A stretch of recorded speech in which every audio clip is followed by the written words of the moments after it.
Okay, ladies and gentlemen, welcome all. It's good to see your faces and beautiful faces. Thank you for coming today. We're delighted to have you here, celebrate the rich tapestry of Indonesian culture, fashion, and innovation, and to bridge this connection with the Netherlands. My name is Joel Limbert, and I'm honored to be your host for this event, guiding you through today's program. It's a pleasure to extend a special welcome to Mr. Frank, the manager of Hotel Jakarta Amsterdam, who will be sharing a few words with us. Please give Mr. Frank a warm applause, shall we?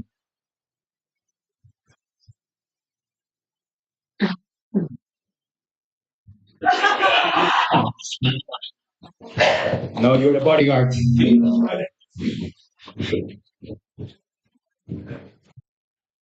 Thank you.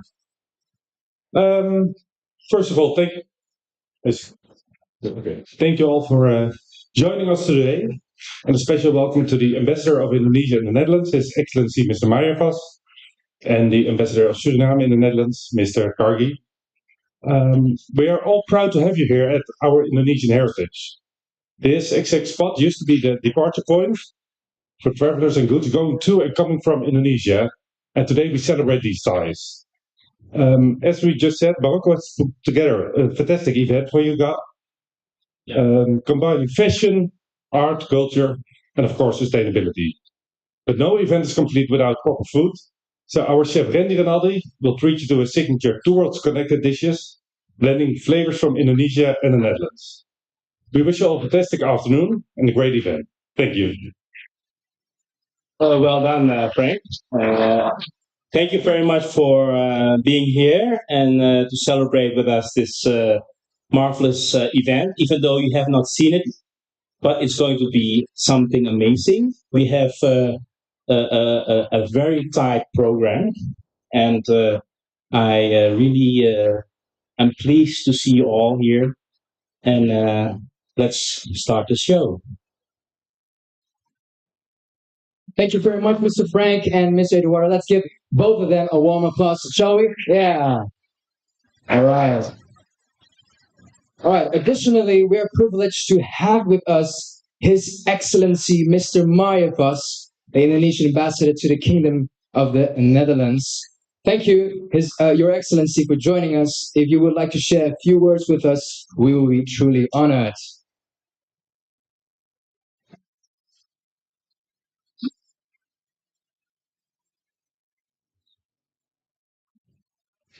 Okay.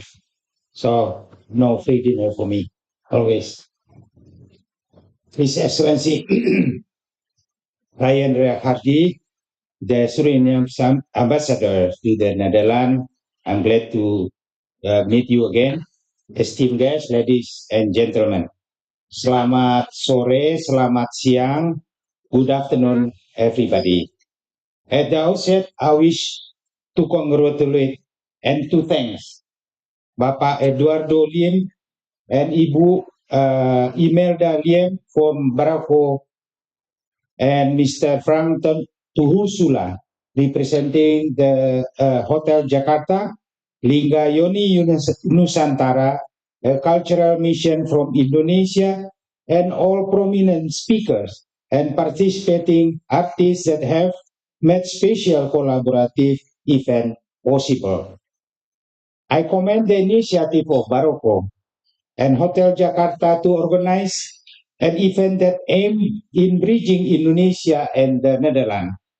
This evening, they are bringing together a wide range of programs from arts and traditional heritage, creative industries such as fashion, wellness, product, and culinary, to sustainable, eco-friendly innovation like EV charger and robotics.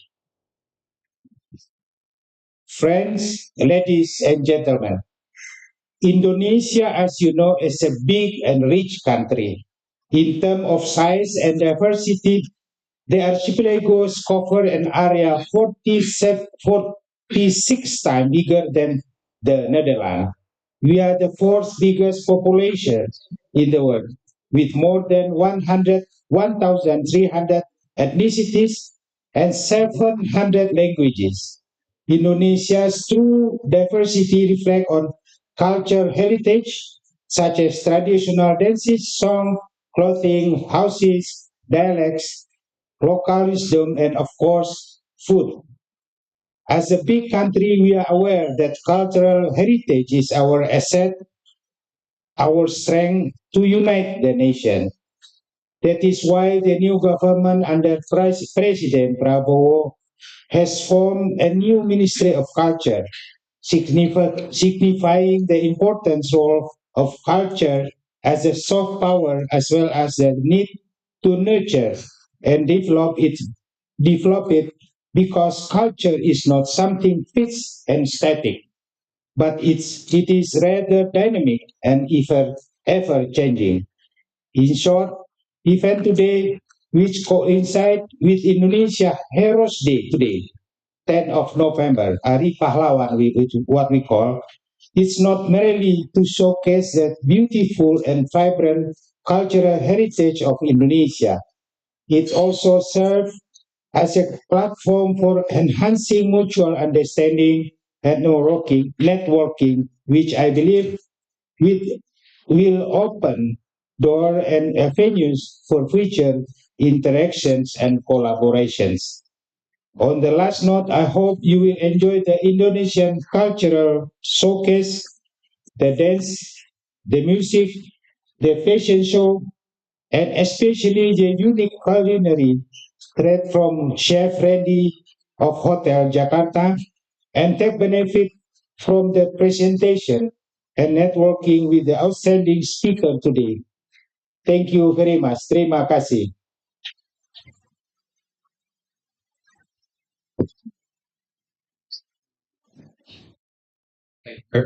Thank you very much, Your Excellency, Mr. Mayapas. And now it's my pleasure to give the floor to His Excellency, Mr. Rayenda Kagi, the Ambassador of the Republic of Suriname to the Kingdom of the Netherlands. Let's give him a warm applause.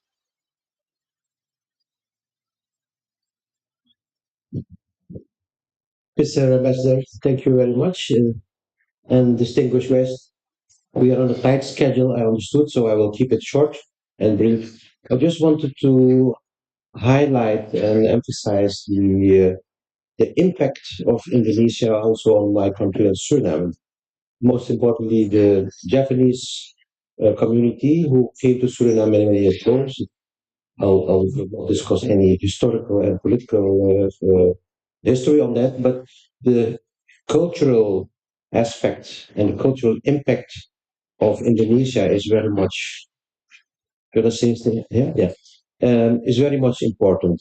So the footprint, yes, okay, and the footprint of Indonesia in the terms of culture, music, language, dance, arts is very much in the Surinamese fabric these days.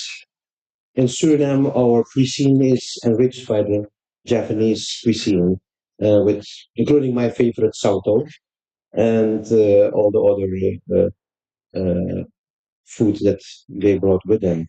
And today, I think we will also see the footprints of Indonesia in terms of fashion. My wife has one of the creations of Elso today, and I think that's also a testament of how this Indonesian art, this Indonesian fashion is going to conquer the world. And I especially brought this Indonesian batik tie with me today. So I wish you all a very good evening tonight, and I want to pay tribute to the Indonesian relationship between our countries and to the impact that the Indonesian culture has brought to the society of Suriname. Thank you very much. Thank you very much, Excellency. Indonesia, a nation of thousands of islands and diverse cultures, holds countless unique traditions, each with its own charm. This afternoon, we invite you on a journey through these captivating customs. First, we explore the island of Kalimantan, where the sounds of nature blends harmoniously with the rhythm of daily life, creating an enchanting symphony between people and their surroundings. Then we travel to Java, where a beautiful dance tells a story of a couple whose love embodies the spirit of true devotion. Finally, we conclude with the Panen Raya, or harvest dance, from the Batak tradition of North Sumatra, celebrating the vibrant culture and traditions of this region. Enjoy the show.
Thank you very much, Lingayoni Nishintara.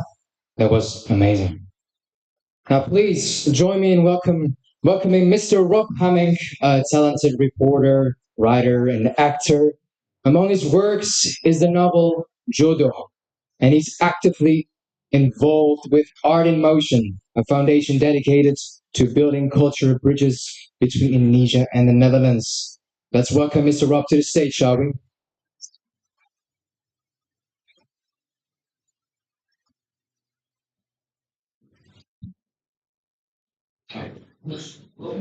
I'm very curious what is in the bag. What was there? The secret treasure. Yes.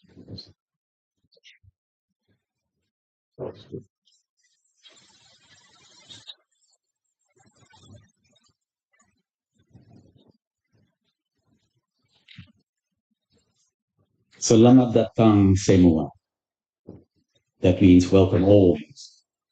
Luckily, everybody is already introduced, so I don't have to do that anymore. But what I miss is, next to the fact that it's wonderful to see how Suriname and Indonesia are sitting next to each other. They have a great bond, of course. But what I miss is the wonderful organization of BAROQCO. I was not in the organization, but I saw and experienced how hard all these people worked already for more than 3 weeks, I think. More than that even. And it was very strict and everybody had to be in time. So I'm lucky it all started in time. It will be a gathering with different subjects like robots, culture, dance, as we just saw now, music, fashion, architecture.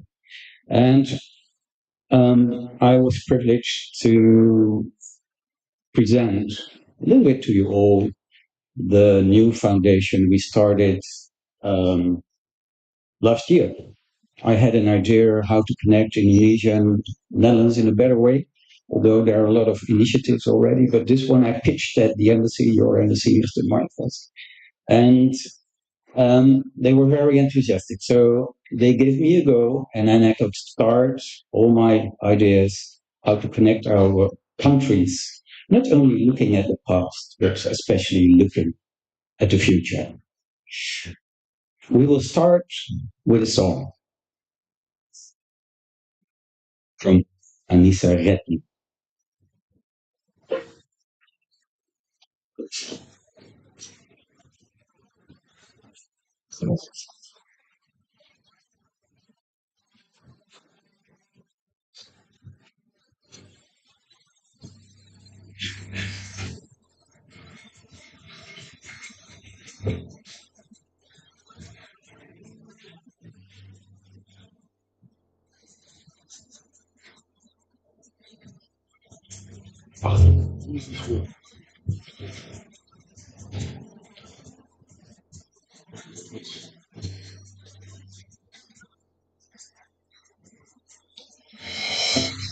Kanvas yang tegak terbentang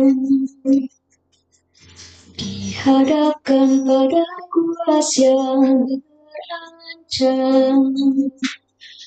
Langkah merah warna keberanian dan putih yang penuh benar sirah. These lips it seems to grow the true complete. Tekan jauh terus lewati tantangan masa depan.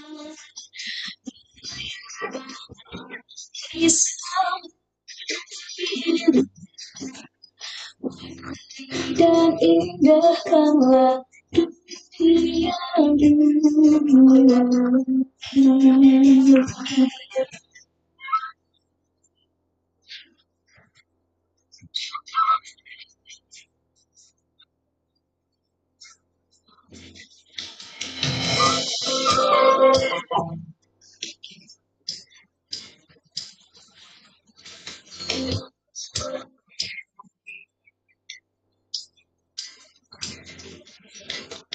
These lips exist in sword and with seeds to grow the true concept. Kacau terus langkah lewati tantangan untuk masa depan. Berlayar bunga bisa berakhir dan indahkanlah yang akan terus langkah lewati tantangan masa depan.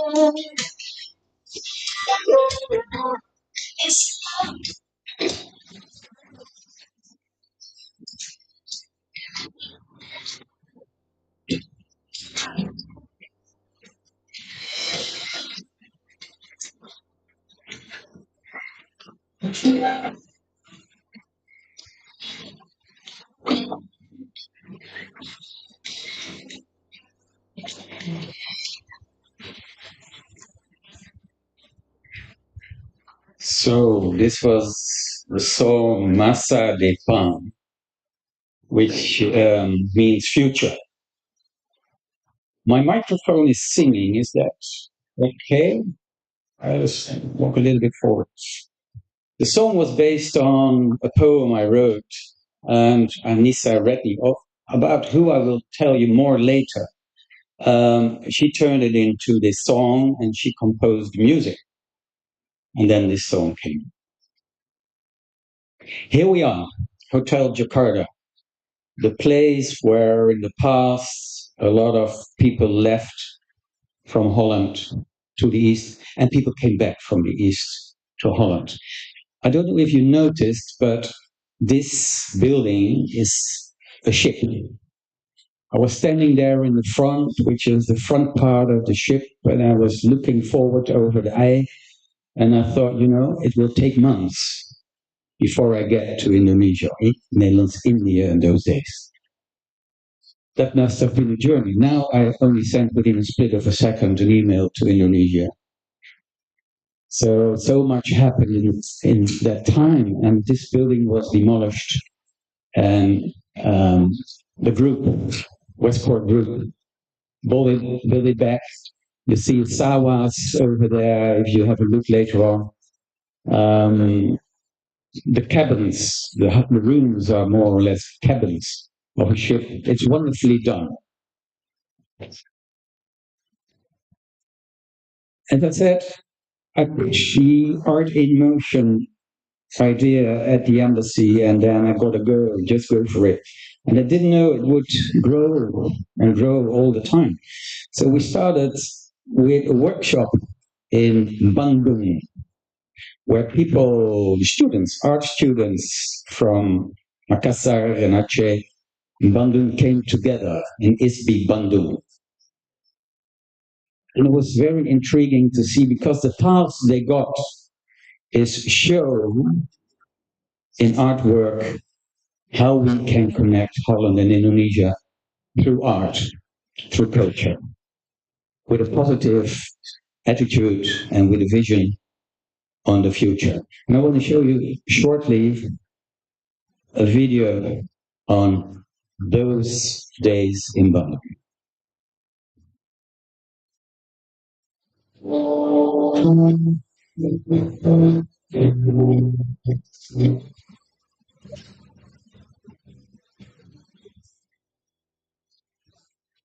Welcome to Art in Motion, the project that started out of love, passion for Indonesia, the country where my dad lived, in Padang, Sumatra, in the 40s. As we all know, Indonesia and Holland have a shared history. But I wonder how we deal with that history. And I see Indonesia being a young, forward-looking country, being very vibrant. And I see Holland being hijacking the past and the right morality with a lot of mea culpa. So much that we almost forget that we have a shared future to go. I see it always as a mouse that is standing on the toes of an elephant and says, sorry that I hurt you. So what Art in Motion wants to do is focus on that future. And we started in Bandung, ISBI, where students from Aceh and Surakarta came together, working, thinking about a bridge, a cultural bridge that we can build between these two nations. Wonderful artwork came out, and the winner is going to send to Holland and work together with the Dutch students.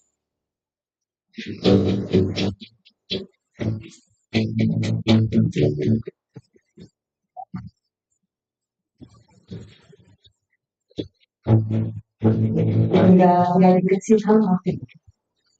Dia menggabung karena memang sudah ada yang gambarnya.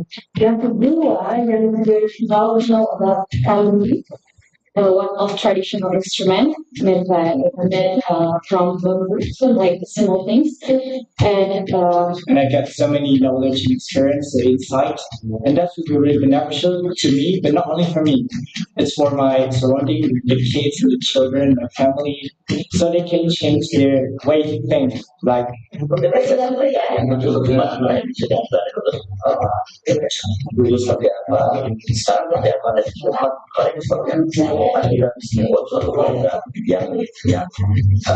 hubungan berlanjut saling bagus dan meraih kekuatan harus bersaing di bidang seni masing-masing dengan berbuat Seorang jurnalis senior Belanda mencoba membangun persahabatan antara Indonesia dan Belanda melalui seni.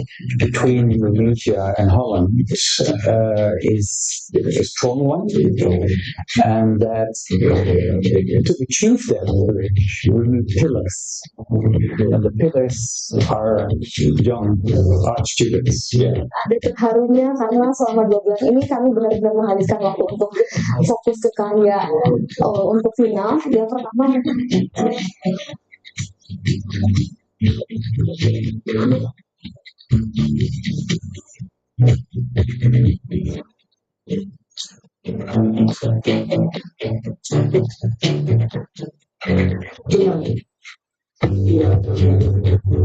The main goal of Art in Motion is to create a bridge, an artwork that will symbolize the wonderful future we still have to go, and will be presented on the 17th of August 2025 when Indonesia, the Republic Indonesia, is celebrating its 80th Independence Day.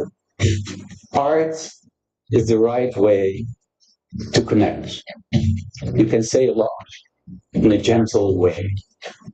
So that's why Art in Motion choose creativity as the glue between the two nations.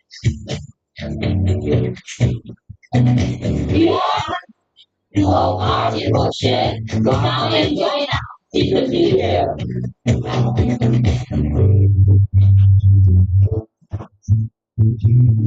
So that was Bandung. That was the start in Bandung. But it didn't stop there. Actually, it only started. And there were many, many steps to go and still to go. As I told you, we are planning to make an artwork for the new capital in Nusantara. But first, the Art in Motion exhibition we had here in the new Indonesia House, Amsterdam, which is a wonderful initiative. It's a beautiful building, and where trade and culture can present themselves. Is it correct if I say it's equivalent to the Erasmus House, but the Erasmus House is more culture, but you are also trade, right? And culture. Yeah.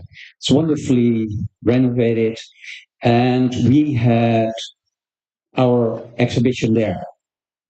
The work that was made in Bandung was presented, but also Dutch art students came there and showed their artwork. And that was interesting, exactly what we try to achieve, to combine Indonesian and Dutch young artists and students.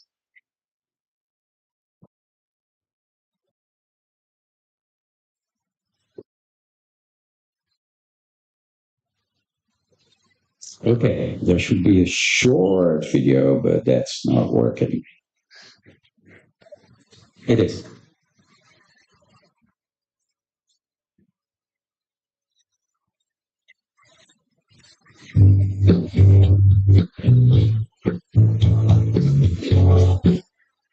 Very short, as it should be. Now we're going to make the next step in 2025. We were working together and creating an idea to go to the Erasmus House and have a sort of workshop we also had in Bandung. But this time, we want to bring in a lot of provinces from Indonesia, from Aceh, from Papua, from Bali, from Sulawesi, wherever is an art academy in Indonesia, we want to bring these people together. And of course, that means that's not only a connection between Holland and Indonesia, because we're in the process of having a live stream connection with Hotel Jakarta when we are in the Erasmus House. But what is most, for me personally, is interesting how someone from Aceh is interacting with someone from Papua, Bali with somebody from Sumatra. And that's also connecting provinces in Indonesia. I see I have to be a little bit closer. Also fashion, video, song, dance, painting, 8, 9 academies working on an artwork for the new capital of Indonesia. That's what we want to achieve. It will be a 2-day lecture.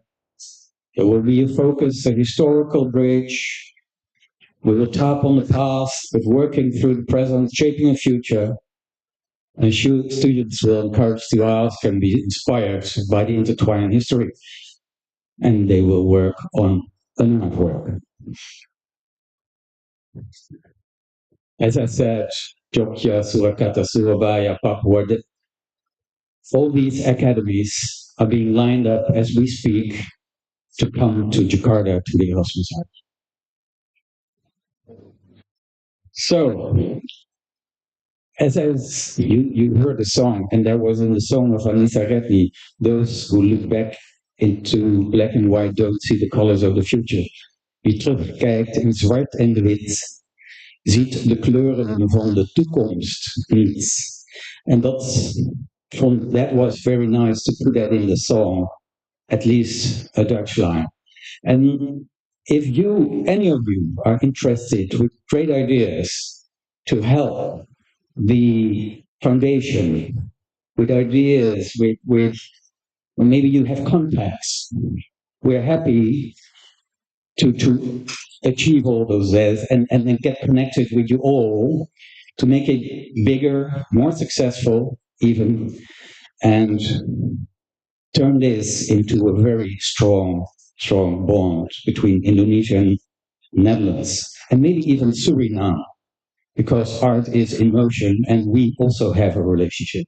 Okay, I just want to finish with a poem of my favorite poet, Rudyard Kipling, born in India and passed on in London. Oh, east is east and west is west, and never the twain shall meet, till earth and sky stand presently at God's great judgment seat. But there is neither east nor west, border no breed, no birth, when two strong men stand face to face, though they come from the ends of the earth.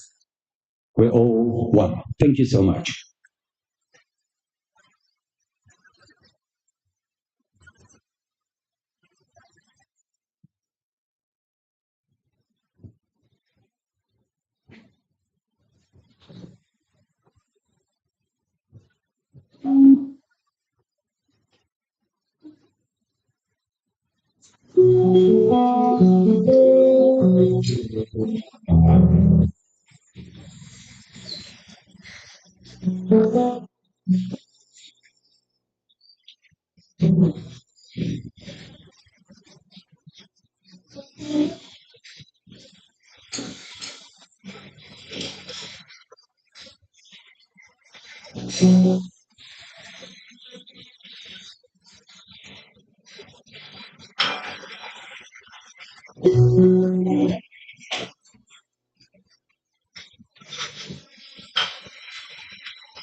Ladies and gentlemen, may I introduce you Fania from Sanga-Sanga by Kutus Kutus Herbal. Give her a warm applause.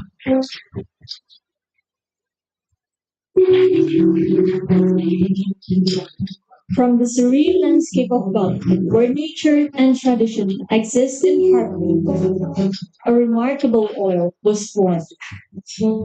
This was a journey of healing began. It was 10 years ago, away far from the crowded path. This oil was born, a remedy rooted in our nation, rich herbal tradition. Our founder embraced ancient wisdom to create a product that would touch lives. What started as a simple remedy quickly became into a beloved source of wellness, with nature's essence in every single drop. From humble beginning in Gianyar,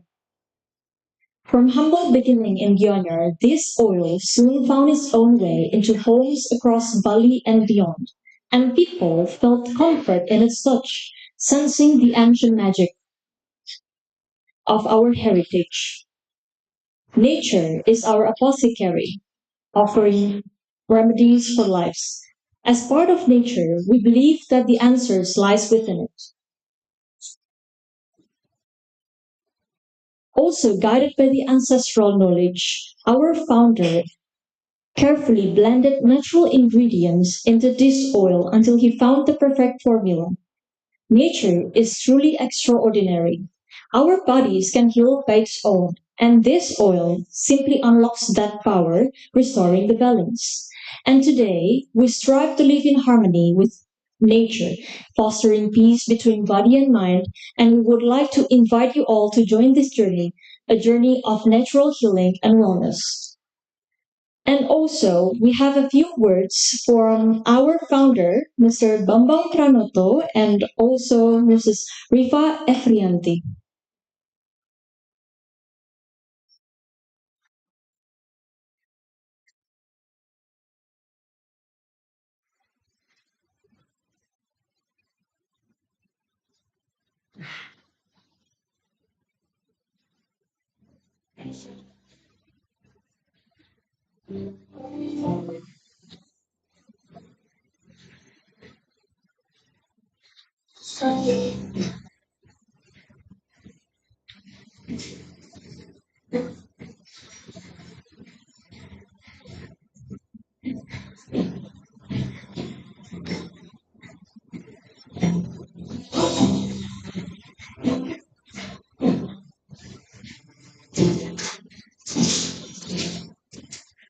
Nama saya Bambang Pranoto. Saya adalah founder dan visioner dari Sanga-Sanga. Halo, nama saya Rifa Efrianti. Saya adalah CEO sekaligus founder PT Kutus-Kutus Herbal dan CV Sanga-Sanga Artisan. Jadi sejarah dari kutus-kutus dan nanti bertransformasi menjadi Sanga-Sanga. Jadi kala itu saya lumpuh dan saya sudah mencari berbagai cara untuk mengobati diri saya, ternyata tidak ada, dan di ujung dari pencarian ini ternyata saya kesimpulan bahwa saya harus menyembuhkan diri saya sendiri dengan menciptakan atau membuat obat yang nantinya akan bernama minyak kutus-kutus. Transformasi dari kutus-kutus huruf Latin menjadi kutus-kutus aksara Bali, kemudian menjadi Sanga-Sanga. Nah, ini fenomenal yang sangat menarik. Ada apa sih sebenarnya? Jadi ada dua faktor yang mempengaruhi kita untuk bertransformasi. Yang pertama, maraknya pemalsuan. Kemudian yang kedua, ternyata trademark kutus-kutus huruf Latin sudah didaftarkan oleh orang lain. Kutus-kutus maupun Sanga-Sanga mempunyai nilai yang luar biasa, terutama dari waktu penciptaan logo. Nah, kalau kita lihat kutus-kutus itu artinya angka 8, dan kalau Anda lihat logonya itu adalah perpaduan antara dua angka 8. Dan yang berikutnya logo dari Sanga-Sanga itu adalah wujud dari Nawasanga sebetulnya. Kalau di Bali dikatakan itu arah mata angin versi Bali, Nawasanga. Dan itu juga merupakan perpaduan antara dunia atas dan dunia bawah bertemu di tengah-tengah. Ini membuktikan bahwa kita berasal dari bawah dan dapat berkat dari atas saja. Produk kami adalah perpaduan berkat dari atas dan asal dari bawah. Ini menciptakan sebuah kesempurnaan. Tantangan pasti ada, apalagi kita sudah besar dan bertumbuh selama 10 tahun, satu dekade dengan kutus-kutus huruf Latin. Nah, untuk merebranding Sanga-Sanga tentunya kita harus lebih effort ya, memiliki effort yang lebih besar untuk mengedukasi masyarakat supaya begitu ingat minyak Bali adalah Sanga-Sanga. Jadi luar biasa. Pertama kali hanya saya pakai sendiri untuk menyembuhkan kelumpuhan saya dan akhirnya menjadi produk yang komersial di Indonesia. Bahkan selama 10 tahun belakangan ini kami berhasil menjual 50 juta kutus-kutus, minyak kutus-kutus buatan saya. Nah, begitu banyak orang menikmati keuntungan, menikmati kesehatan, dan menikmati kesejahteraan, ini menimbulkan masalah juga.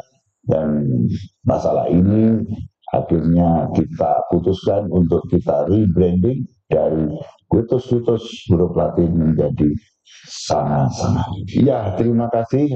Sejak kita bereformasi menjadi Sanga-Sanga 14 Mei 2024, ternyata sambutan masyarakat luar biasa.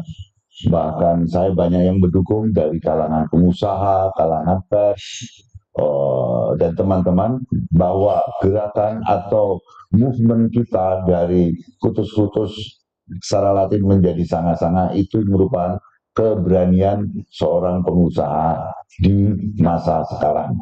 Masa sekarang dengan perubahan yang sangat cepat, kita juga bisa mengikuti dengan mentransformasikan menjadi Sanga-Sanga.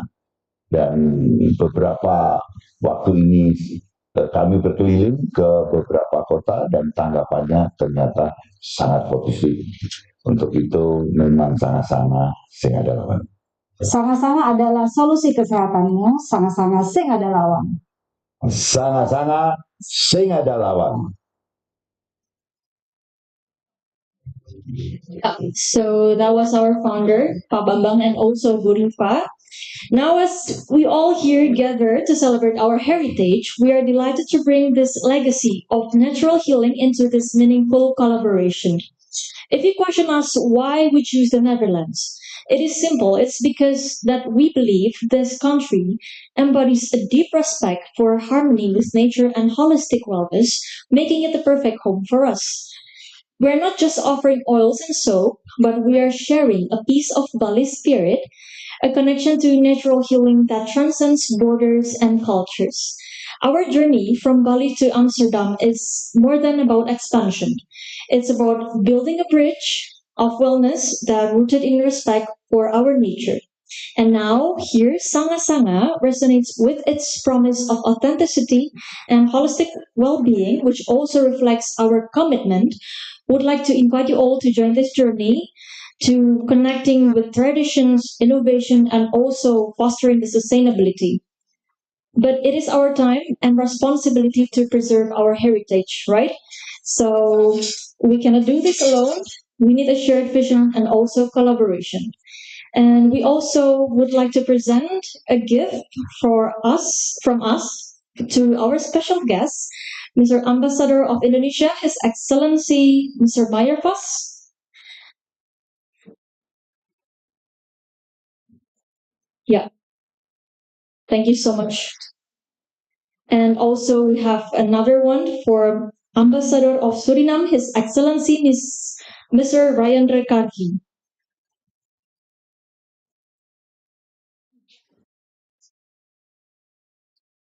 Thank you so much for listening to our Sanga-Sanga. I hope it was a delighted day for you all to,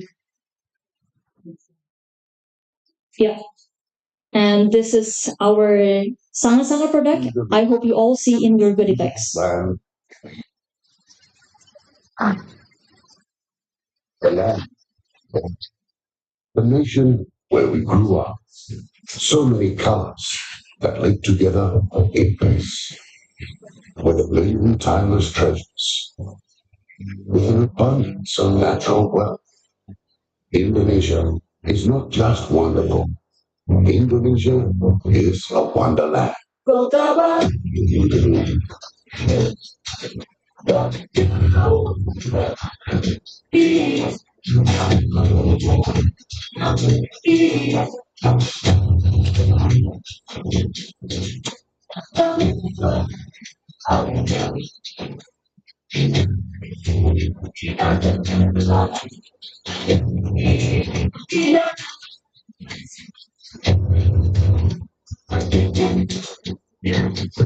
Saya berdoa menggegokan saya berdoa menggegokan saya sejujur ilmuku seperti sampai keke Solera, anak yang manis, anak manis, jangan dicium, sayang kalau dicium, merahlah pipinya. Dan jauh di batu, kemasan segaku pilihan, dan karena cukup kawan kamu, sampai masuk yang sekian.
It's on. It's on.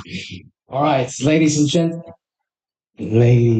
gentlemen, I need to walk forward. Our next presentation is from Lara's Gallery. The gallery's work is inspired by Indonesia's rich woman heritage, capturing the beauty and diversity of Nusantara. Today, Lara's Gallery brings us a showcase titled An Exotic Journey of Nusantara, featuring a variety of traditional textiles such as tenun badui, tenun maumere, and pahikum from Sumba, Bali, and beyond. Ladies and gentlemen, enjoy.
Tuhan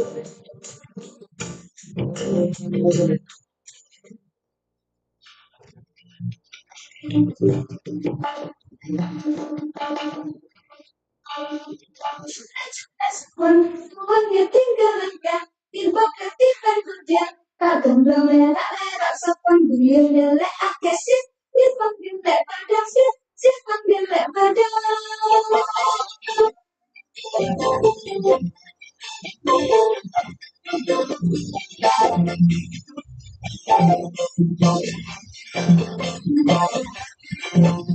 dan juga semua yang tinggalkan tiba ketipan kerja kagam belera lera sapan gulir dele akesip dipanggil lek pada sip dipanggil lek pada dan juga semua yang tinggalkan tiba ketipan kerja kagam belera lera sapan gulir dele akesip dipanggil lek pada sip dipanggil lek pada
Ganda kayu nebu, ojo kenal karo aku.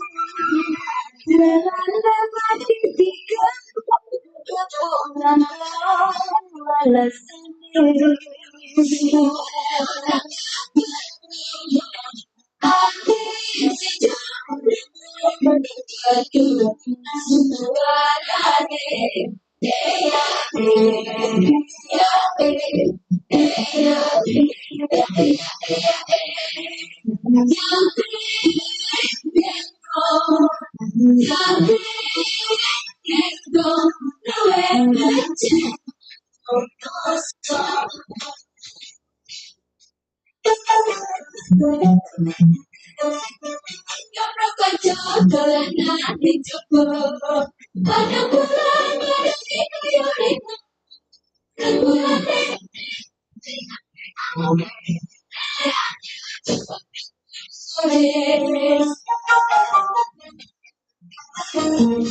Yo proper Jordan, di jobo.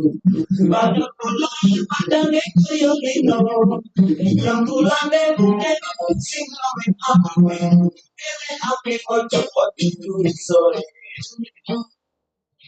Raja, raja, lagi Jordan. Pilihan bantai kumbela.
Ladies and gentlemen, please give Lars Gallery one great applause.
Thank you very much, Lars Galler. Now we will have it's 20. Now we'll have a 20-minute break. We'll start back. Need to move forward. Okay. 20 minutes after 5, we'll start the next program.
Ik heb nu luister.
Test, test, test, test.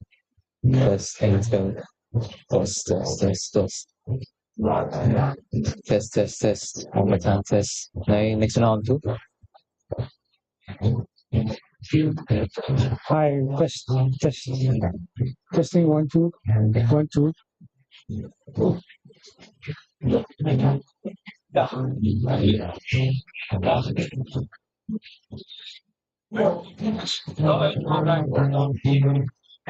Ja.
Test, test, test, 1, 2, 3, test. Test, 1, 2. One more time. Yeah, okay. Do you hear me right? Okay. Ja, 1, 2, 3, 4, 5, 6, 7, 8.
Oh.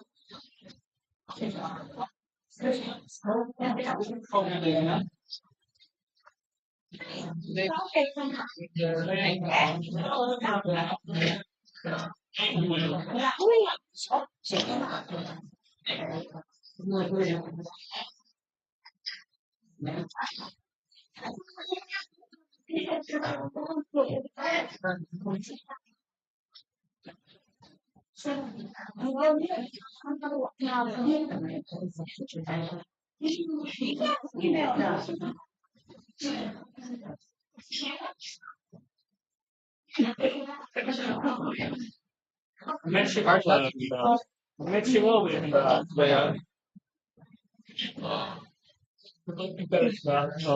kijk, toen lekker wordt later maar nog niet.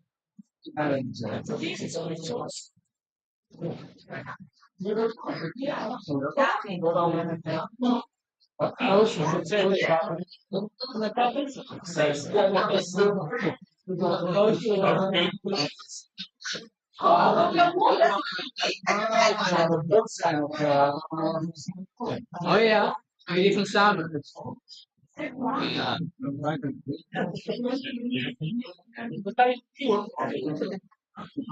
Oh, hier was denk ik ook geen plek meer. Ja, wij kwamen net. Dus die kan nu naar de overkant. Ja, dat is al het parkeervak waar. Terwijl je gewoon aan de zijkant.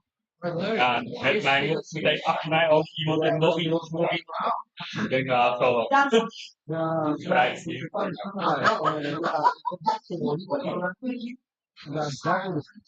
Ja, oké, dat ik even voortrekenen wil. Ik denk nou eens draaien. Ja, ik zei dat een van de zo.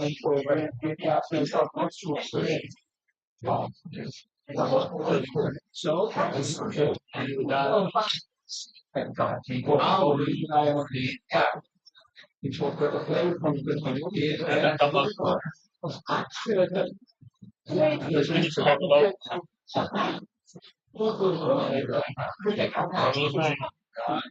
Ik kan wel een goed lezen.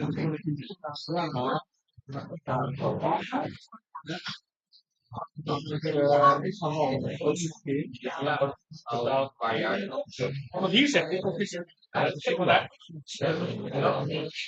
Hier nog? Ik wou net zeggen. Ja, dokters. Ja, moet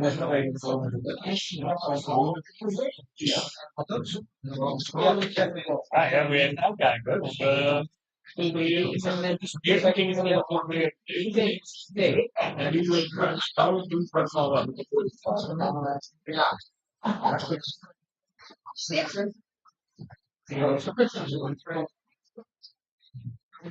Ja, van de wind. Ja, dat zit wel alles in het maar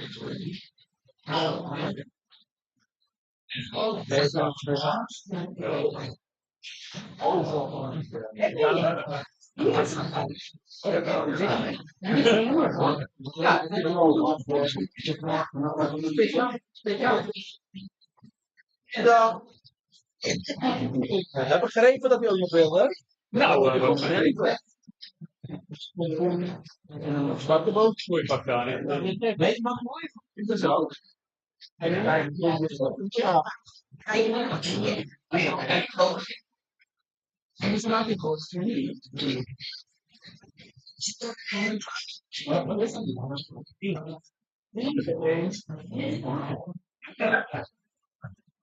Let's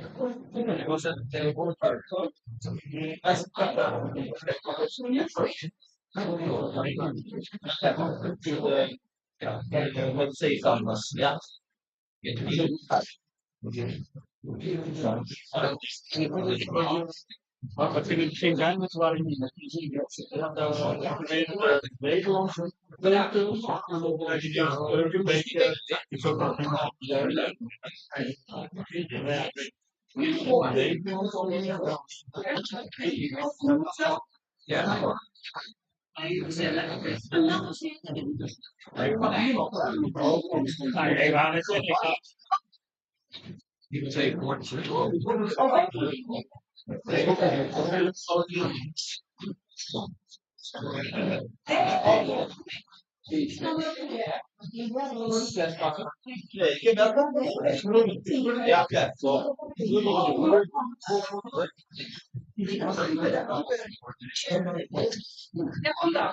ja.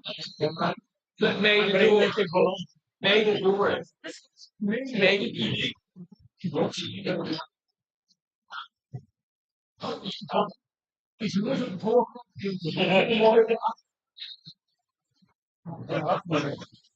als er maar eten en drinken is, dan is het niet slecht. Ik kan het niet.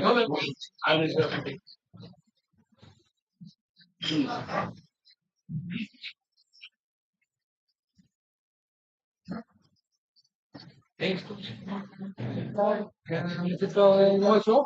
Deze.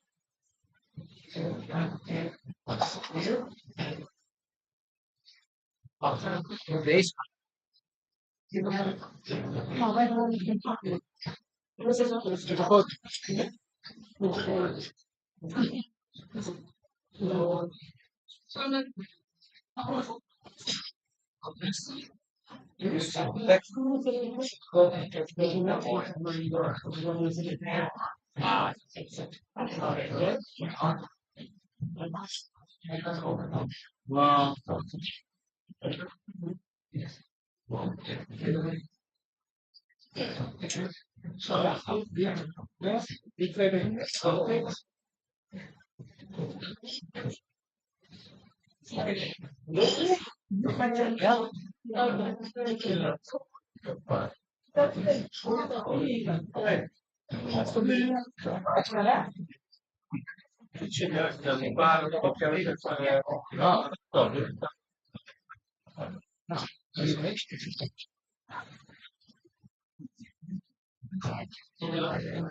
Hey,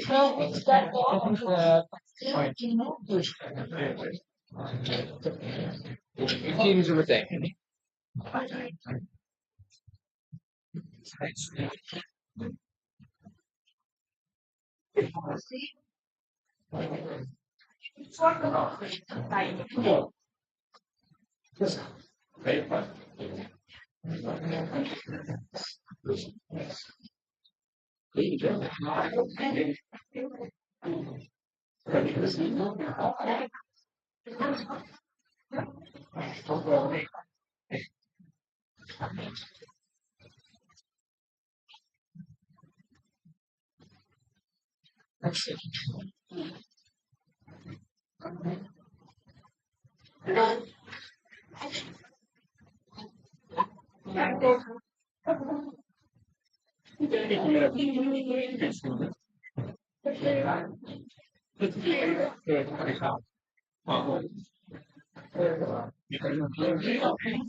Dat was niet op die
sparkling.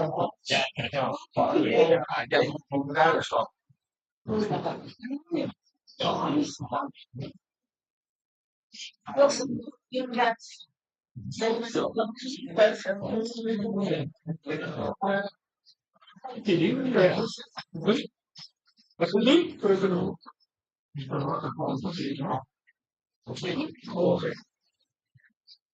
Right? Nee. Teruggeven.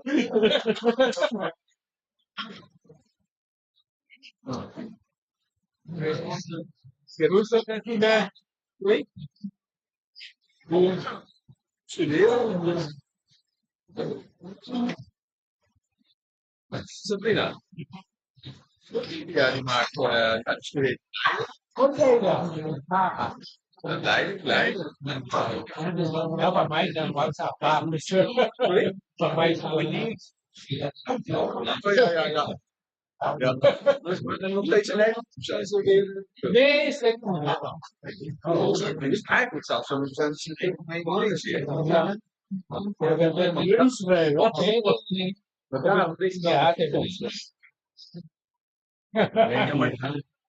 Ja, maar kijk, druk als Indonesië al. Dat is verder een briljant iets. Volgens mij ja,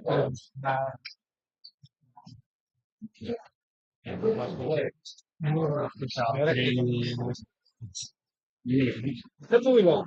En hier is voor ik verbaasd door alle ja, kijk, de wereld wordt steeds kleiner. En qua economie is Indonesië afstroomd dan Nederland. Ja. Ja, dan Nederland daar ligt dus gewoon oude economie. Ik bedoel, die Russen die knallen gewoon raketten in het toe en alles ligt plat. Ah! Ja. Dat snap ik wat ik moet je krijgen. Nee, dat snap ik. Dat snap ik. Ik het niet. Ja, wat ik dan?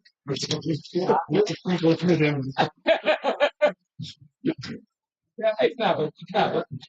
Heel veel zijn het ook altijd. Van ja, weet je, afgestudeerd zijn, willen we wel in Azië gaan werken. En ja, nu de leeftijd hebben en afgestudeerd zijn.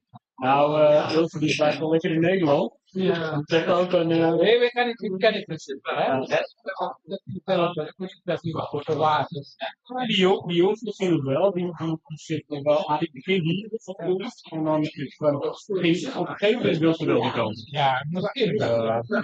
Alleen maar dan. Deze is vroeger. Ja, mogen ze nog wel, hè? Ja, in Nederland. Ja, maar je bent snel uit een beetje willen zien. Ja, kan je het doen. Ja,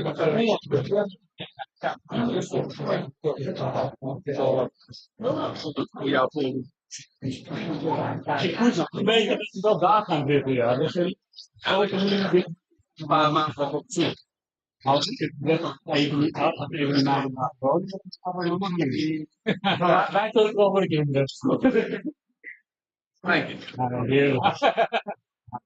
Maar dan zeg je dat ik heerlijk, hè?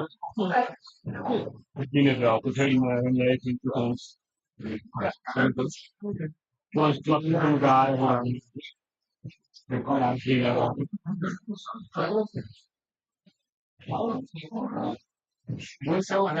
Ja, dat klopt. Ik ben nog benieuwd naar die Robotics. Ja, een mooie serie.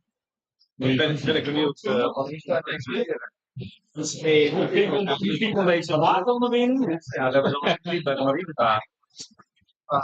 Wij zeggen eigenlijk, was je ook gewoon is eigenlijk. Je moet wel doen. Wat laat zien wat ze in huis worden. Nee, ik ben benieuwd waar dat dan ook de Robotics natuurlijk. Die mooie kettingen en mooi. Het gewoon, ja, tweede is heel ongestest. Heel erg groot, hè? Klein, dat is gewoon net zo. 4 of 5 wagen. Links zo, dus ik zag het tweede dat is al afstand. Ik denk zo links. Dat sprak me niet.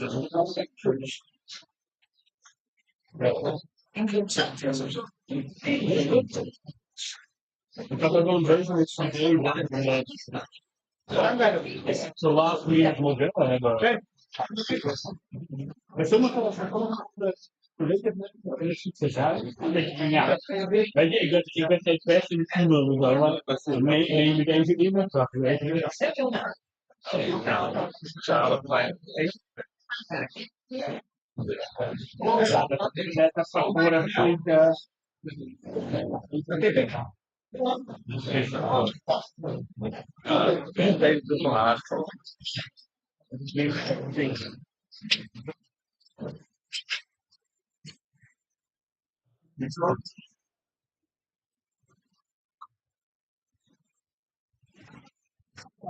Hiervoor moet wel heel goed. Ja, ik wil dan kijken, hoe zien die mensen die daar willen zitten? Hoe zien zij dat aan?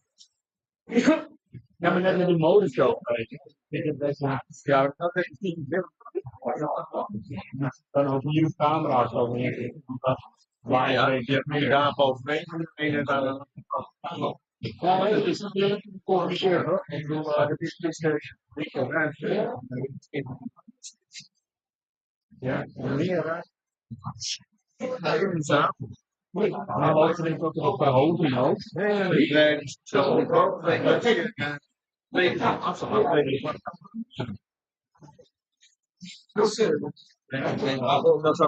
van. Die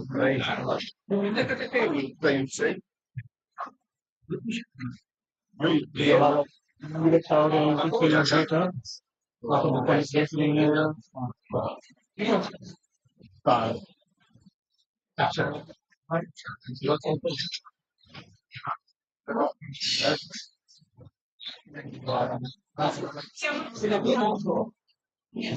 en nu kun je ook met gaan mee toepassen. Dat is wel lekker dat er een beetje goed vooraan is. Dat is goed ook zo bekeken, denk ik. Ja, sorry. Ja, ik vind het nog meer hetzelfde kleur van. Dus, je moet het goed weten, de hele tijd. Maar je kent het ook gaan, toch? Zo, hè? Iedereen is hier. Ja. Dat doe ik zo door. En dan is dat, ja.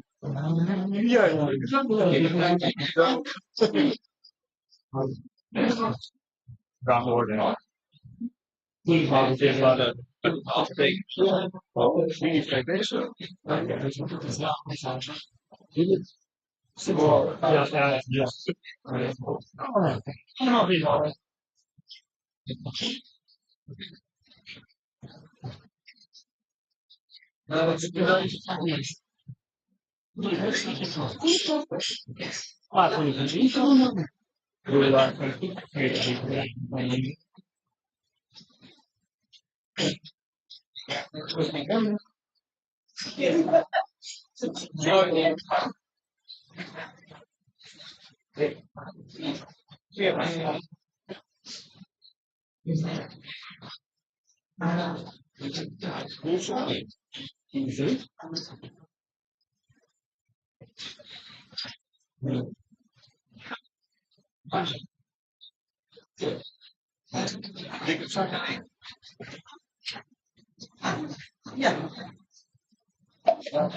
Mag dat wel? Dat moet je wel best wel goed zo doen.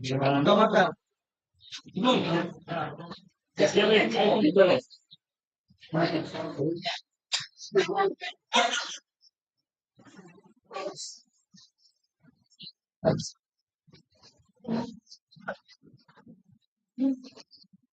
Daniel, ik ben wel een beetje langer.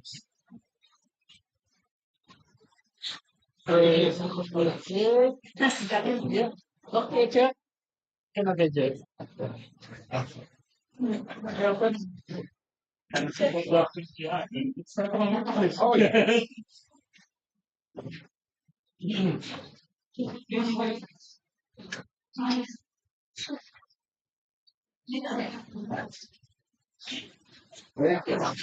Normaal gesproken neem ik niet zelf het allemaal.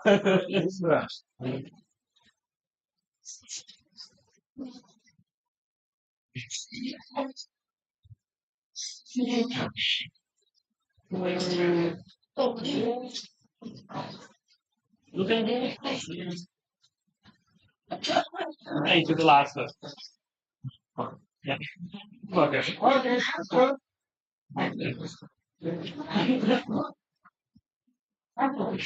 Oké.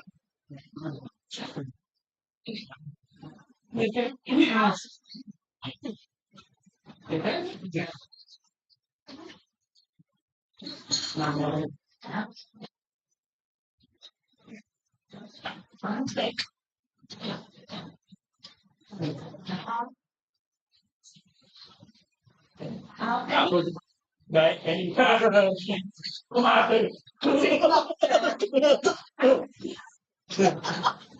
En dit ja, dat is een beetje ik helemaal niet fit.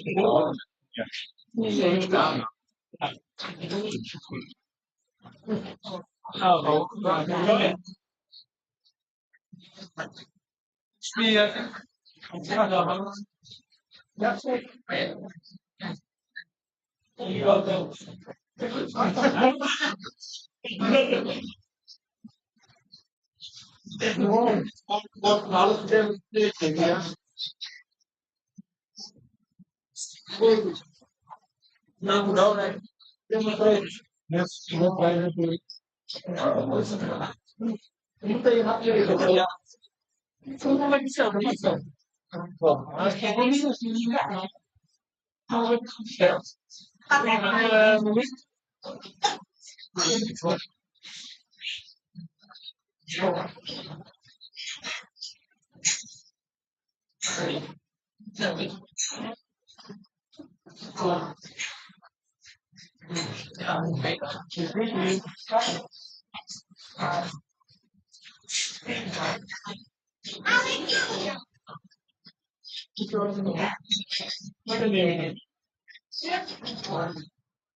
Now, ladies and gentlemen, we'll begin soon.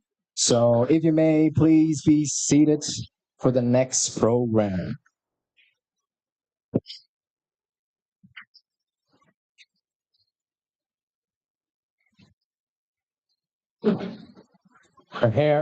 Herhaling.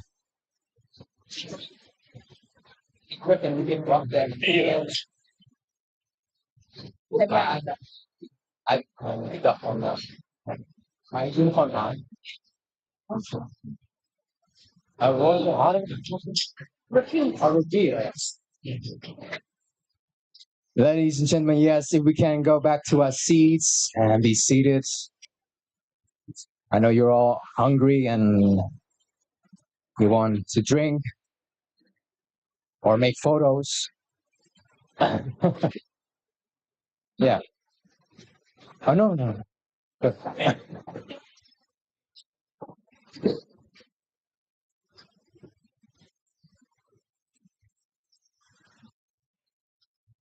Ja, cool. Ik denk dat. Ja, oh ja, oh. Nou ja, ik heb een beetje lekkere geur voor keuken. Als het wordt volgelegd, dan wordt het door. Dan kan je goed geslaagd. Nou, is het ja, dat is wel. Ja.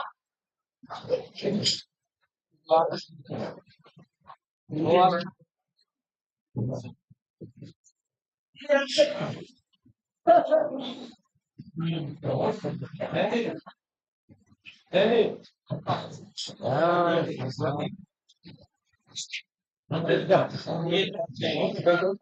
Ja.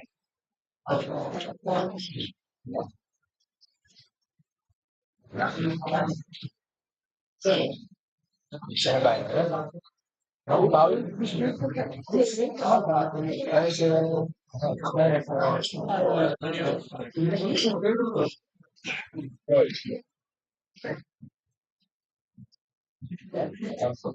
Ja.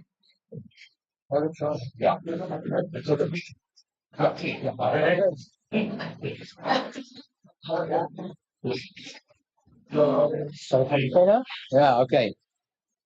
Yeah. So, as we transition back to our presentations, I'm excited to introduce Naomi Hessling, a business consulting and transformation managing in robotics from Angstrom Robotics. Am I saying it right? All right, thank you very much. Good luck. Thank you. Does it work like this? Yeah. Yeah. I also want to give you this. Oh, yes. Yes. Okay. Hello, everybody. First of all, I would like to kind of express my gratitude to BAROQCO for arranging this event and to Rob Hemming because he always built bridges and connections with everyone with an untamed energy. So I start with that. Eduardo kind of approached me to ask me to kind of give a presentation of my latest project. And before I do that, I will try to introduce myself a little bit. I am from a Dutch mom and an Indonesian father, 100%, both of them, which makes, and on top of that, I am a woman. So with those cultures and being in my femininity, I think I can say I am a complicated person. That to that.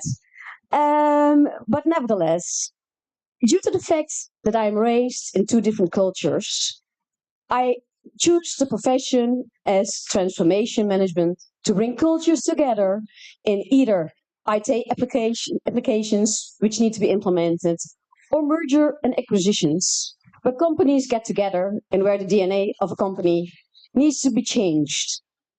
I am a person who is on the soft skills, so meaning I will try to get in the process thinking of the people to see if they can make the adaptation or the change. To that, I met 2 years ago a person from America who was in robotics. He said, I'm building robots and I want to do X, Y, Z. In that time, I was, as a consultant, working for a Spanish company who invented neural distributed ledgers. I will not bore you with the technical details about that, but it's a kind of broken blockchain technology which kind of can function as AI security or asset management. So we had the thought we could do something together. He needed security for the robotics. He needed AI for the robotics. So we mingled and we tried to bring something together with a common view to kind of support Homo sapiens and being humane again. So to make a better world and also life on planet better. Because we wanted to kind of stop scarcity and create a circular economy So use recycled products or products out of the nature to 3D print the robots. The robots can be totally 3D print already. So if you know a little bit of CAD/CAM, then and you have a 3D printer, you can create this robot. I will show you a little video clip regarding this subject. I also have a presentation, but I'm not sure if we get to that. Because if somebody has a question regarding the video I show you now, please address it to me, because I prefer to have it a little bit dynamic instead of just static. So I can jump off of the presentation if needed. I prefer to see how you think and how you feel about this subject. Okay, so here I will try to get my video gone. Oh no, this goes wrong. Pien? You see, now I need your help.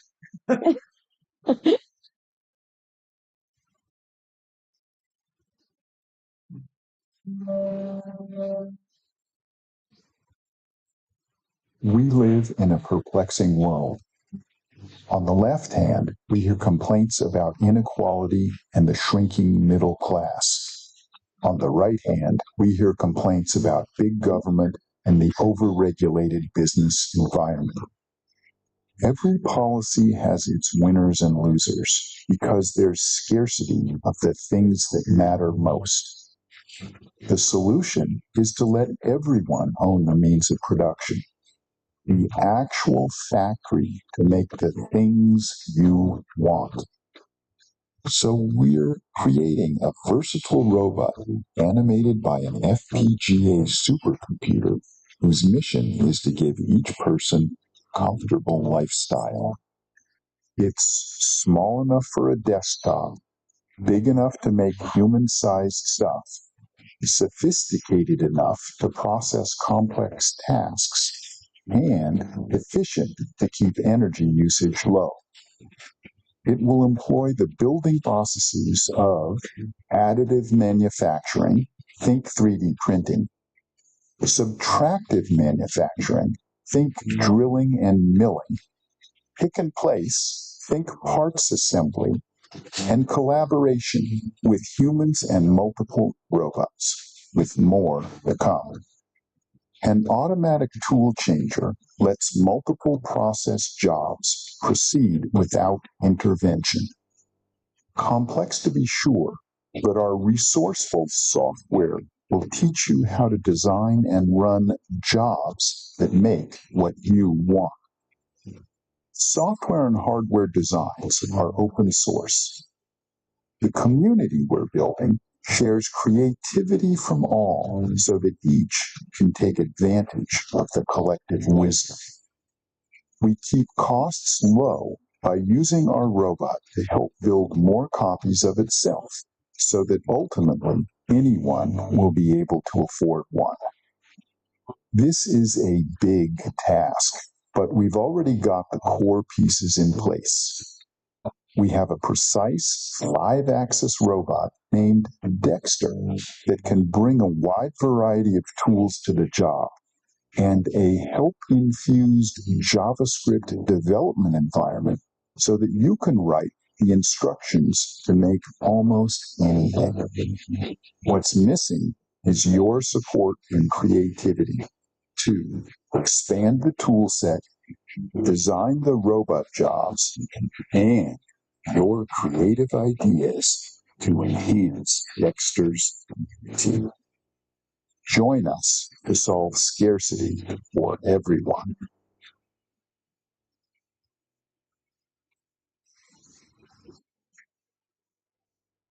Are there any questions? No? Everything clear to everyone? Wow, that's surprising. You have a lot of questions, Rob. In essence, I understand that this robot, you're creating robots, or you're writing software for the robots, or are you making the hardware? What are you doing? You first is a kind of an educational part on it, of course. So it's community building, and we are considering to build micro factories, we call them, where you learn to use CAD/CAM. You need a CAD/CAM, okay? With a CAD/CAM, you print with the 3D printer. You print a robot, and then you can build the robot. If you have one robot, It's force sensitive, so you can teach it to do. It will copy your behavior. So if you build like 6 robots, you have a grid, and they can build themselves. But the first start is indeed to learn how to work with CAD/CAM and a 3D printer. That immediately scares the hell out of me, because I recall all these movies that robots are building themselves and then take over the planet. What's going on? That's also a very good question. Well, of course, that's not the meaning that they kind of take over the planet, and they don't take over our jobs. They should be, we keep the human in the loop, also with the programming. So they should be there to make our lives better, less complicated, and support us in tasks we don't like, in a way. Okay? To get us, in a way, as I said, we will have time again to be creative, to be social, to be lovable to each other. So those robots are not meant to destroy or destruct. We are very good at that by ourselves as human beings. So we don't need robots for that. So we try to turn the page and we try to create something better. So the robots are there to help us, to support us. There will be by 2035 more than 85 million jobs available for people because we are unskilled to jump into the future. And that was also the thought why we come to Indonesia. We wanted to because Indonesia is a country of opportunities. And we wanted to place like the first micro factory there, also to learn people to remote control the robots, because it's like copying your behavior, that people in Indonesia steer the robot, and then, for example, we have an assembly line somewhere here or something else, and then the people in Indonesia will steer the robot like in Germany or in Holland. So that was the thought behind it. But it can work as a farmer. You know, it can take do your harvest or something. So it can also help you with that. It can anything what you would like to do, it can create it, but it's not meant for, and we will have strict rules for that as well, not to create weapons and bullets and everything. We do that without the robots also. Other questions, Rob? Someone else, some other questions? Yes? I don't know if we are planning to use recycled plastic. So we will take all the plastic out of the sea in Indonesia and the lakes and whatever. And we are cooperating with a company who kind of makes like micro kind of material out of it. And then we use the plastic. But we can also use, for example, bamboo or anything in a way what you see. You can start to use iron, glass, or natural kind of whatever. So they can be built with anything as long as the material is strong enough that it keeps together. Somebody else a question? When is your goal achieved? And to support humanity become humane again, that goal will never be achieved. That's an ongoing development and an ongoing process. Yeah. To make the better part out of ourselves. Somebody else? So I come from Singapore, and we are aging very, very fast. I think a lot of countries are too. Can we build a robot that can take care of us in the future? Yes, we are already that far. They can take care of us. They can help us with our household chores. They can help us with cooking. They can help us with cleaning. They can help us in healthcare, which is very important. Is it affordable for? This robot, you can build it for $3,000 because it's US, because it's just 3D printed, and it will be totally kind of then already able to do what you want to do in a way for your health. So so it's pretty this one is pretty affordable. It's not high cost. Other questions? No. So shall I go brief? Sorry. No emotion. Wow. Emotional help. That's a very good question. Yeah. Well, AI will be able to do it, but this robot is not a humanoid. This is a Dexter, so that's an arm. Okay. So you can get a connection with it, but it is less than when it's a humanoid. The humanoid is more. We have a better interaction because it looks like us and behaves like us. This is just an arm in a way, and you will start talking to it like you do to your pets. But your pets are alive, I know. But but some people get a kind of a human or an emotional connection with them. Yes. Somebody else? No? Okay. Then I will go through the presentation briefly because I have not so much time. Oh. So the explanation you just had. So the goal is to set up microfactories. The company name is Angstrom Droids. I will not dive into the explanation of that. Angstrom is a kind of a micro precision, and the droids is R2D2 from Star Wars, for example. I thought he was a cute one. So that's where the name comes from. Okay, this is how to create microfactories for multifunctional self-building robots. So the robots are able to build themselves, as I said, and the microfactories are no way just a collection of 3D printers together and then a grid where they build themselves. The company is a forward-thinking company aiming to lead innovations as a community builder. It's very important that the people who will start up this company or like this microfactory, that they teach other people to do so as well. So that we become a community of helping each other also in those kind of things. Help each other instead of just being on your own. That's me. That's quick. Okay, how do self-building robots will help us and support us? Well, that's recycled materials is the goal, as I said. So we keep a circular economy with recycled materials. Well, why is this Dector arm so unique? It's 3D printed, as I said. It's force sensitive, so programming goes by you present what it does and it will copy it. 60 seconds to train. As soon as it's built, you can train it in 60 seconds. Remote control is possible. You can sit here on your laptop and you can control it somewhere else. Easy integration, and it's open source. So open source means that it can be used for education, R&D projects. It's hosted on GitHub. That's a link for who is interested. Click on it and you can build your robot. Well, this is the roadmap. Not so important, I think. This is more for the microfactory. As I said, first design and educate, CAD and build, and then community building. The mission is to improve lives on Earth and protect the planet. Idealistic, but please let us work on this. The vision is that you build your own microfactories. And we support SDG 14 for those who want to know. So the business model. Well, the highest form of understanding can achieve a laughter and human compassion. That was it. So that was quick, eh?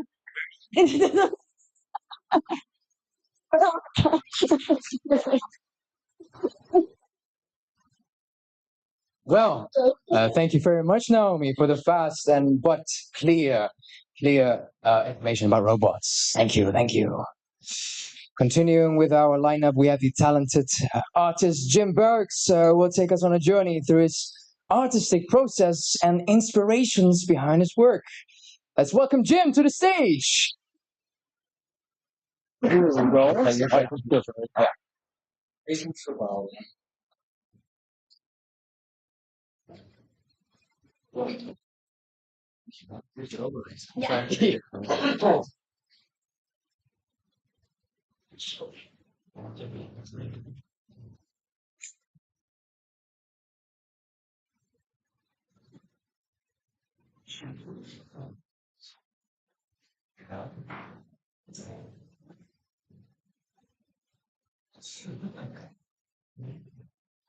I'm ready. All right. Well, here's your weapon. Thank you. Yes, understood. My name is Jim Burks. And what am I doing here? I'm invited as a painter. I painted 3 paintings for our Indonesian heritage called Sanga-Sanga. It's about Indonesia in the past, now, and facing the future. I'm going to tell you about Sanga-Sanga, the painting, the connection of my family with Indonesia, the connection with Jim Burks' art and Barocqco, making a plan with a smart method, the colors in Bahasa, the meanings and materials. My family and the connection with Indonesia. My grandfather, the father of my mother's side, is Johannes Rudolf Vredenbrecht. He lived in Jakarta and learned the trade of coffee roasting. After traveling to the United States of America, he started a factory about coffee and candies in Rotterdam. Unfortunately, this factory was bombed flat in the Second World War. You see my grandfather on the left side, my great-grandfather, and my uncles. And when I was looking for a photo in one of the photo books, I found this one. Written beneath was, "Father made a tropical garden." I think he was very much in favor of Indonesia and he wanted to have the same atmosphere at home. And I remember at home with my grandparents, many memories of Indonesia could be found. A more well-known family member is cousin Jacob Gerardus Vredebrecht. I'm sure it's not necessary to introduce him, but to be certain, I will tell you about him more. And you see him on the right-hand side. He was a professor anthropology at the university in Jakarta, art collector and writer. He spent most of his life in Indonesia and remained loyal to the country after the independence in 1948. He wrote a book about 60 years eyewitness in Indonesia. Now I think you will understand that Indonesia always has a special place in my heart.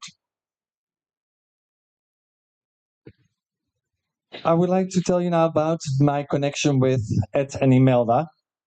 Last year, I collaborated with an Italian fashion designer who has his roots in Gambia. Let me show you painting leaves on the left side. I made those leaves and later on I painted them on the canvas. I painted it especially for the show at the International Fashion Week of Gambia. It symbolizes the circle of life.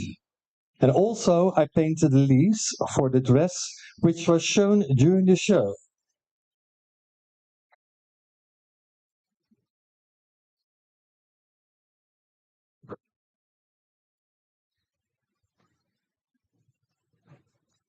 Ed was also invited for the show, but unfortunately he had to cancel this trip. The contact between Ed and myself had already been established. I also met Imelda, and after a few get-togethers, we decided to collaborate. Exclusivity is central to the three of us.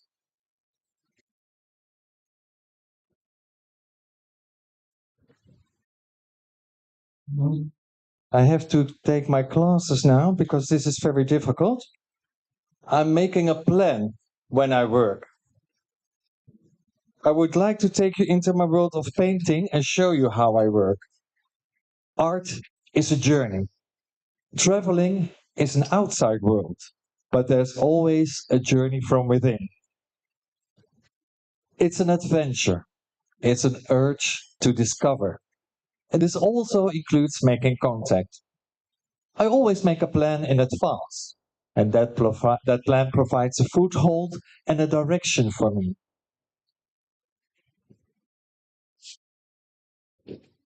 You can also make a plan yourself to balance work and private life more. If you think that's useful for yourself, of course you're allowed to make notes. And what is the goal? In order to achieve a goal, I use this SMART method. Does somebody use the SMART method too? Do you know? Have you heard about the SMART method? So you haven't? So you think it's very useful? Good, I think it's too. It can be very handy, and let me explain now. First, the S from specific. You describe what you want to achieve. What do I want to achieve is paintings that make an impact in an Indonesian atmosphere and shows a statement to recycling. We have to cherish what we have. I painted 3D, unique shape round paintings providing extra depth. The M, measurable. Make it measurable. You must be able to accurately measure whether you have achieved your goal. 3 paintings and a presentation had to be completed for this art show. A, it should be achievable for yourself and others. The objective must be acceptable to all. That means the Jakarta hotel must be able to show the paintings, and the target group must be able to see and embrace them. And that means you. That means you. I have used recycling materials, which is seen as Indonesia in the past, now and in the future. Realistic, the art to perform. You must be able to fulfill the promise. Is it feasible to show 3 paintings in mixed media at the Hotel Jakarta? For example, where can they hang somewhere? I must confess it was a bit of fitting and measuring, but the paintings are now beautifully displayed behind me. You don't see them yet, but you will soon. T. Make it time-bound. You must be able to fulfill the promise. Is it feasible to show 3 paintings in mixed media at Hotel Jakarta? For example, where can they hang somewhere? T. They had to be ready, dry and varnished before the 10th of November, and that's today. Fortunately, we made it. And I would like to explain you the colors. Colors, meanings, and materials. And I'm taking you now into my workshop.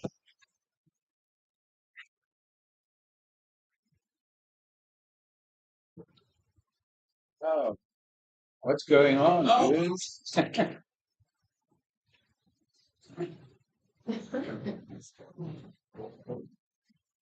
Are you ready?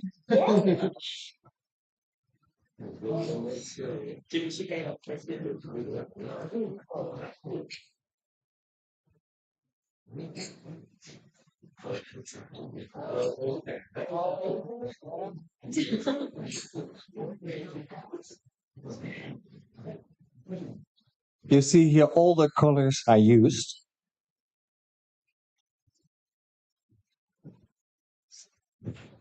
After making a plan, I determined the colors. Colors have a divine meaning. That means that already has been this for years. I use colors which I find in the world of many of my travels. Every color matters and it's complementary. For the painting Sawas now, I had Indonesia in my mind. So the sawas, the rice fields, the water, the flowers, and the colorful people. I did some research about colors mentioned in Bahasa, but there are several names for colors. I hope I did right, but I could use your help. I'm going to take one of the colors I have. I painted here red. Your Excellency, do you know for me in Bahasa the kleur red? Merah. Merah. And do you know where it stands for, Mira? It's for courage and strength, maturity, femininity, and fertility. I used the second color, which is the color yellow. Rob, do you know maybe? Red, yellow? Happiness. Does somebody know the name yellow in Bahasa? Uni, that's correct. Maturity and peace. The setting of the sun is demonstrated in this color. The third one I took was blue. Blue is called biru. I say it right? Yeah? Okay, good. Protection and healing, leading and inspiring others. Then I used green. Hijau. Yeah, again, good? Okay. Stands for new life, hope, natural beauty. It represents the freshness of the sawas. And more natural color. I've here everything here. This is what I paint on. It's white. And white is uti. I check it on the right side. They say everything is okay. Okay, then I continue. It stands for sunrise, cleanliness, peace, And forgiveness also stands for masculinity.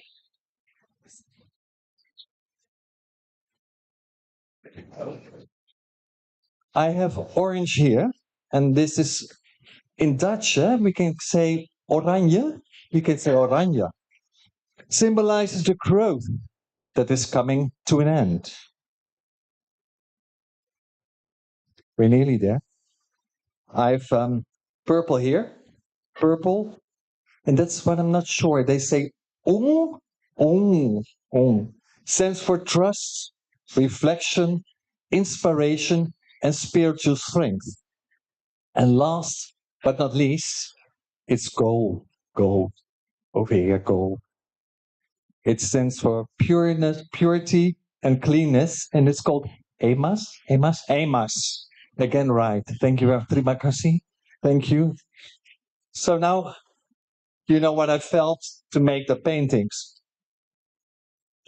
The materials I used for these 3 paintings are oil paint, acrylic paint, sand, cardboard, plastic, wipes, and chains. I used a batik for the frames, not wood or iron, but batik. The recycled materials do stand for Indonesia in the past, Indonesia now, and Indonesia in the future. And look,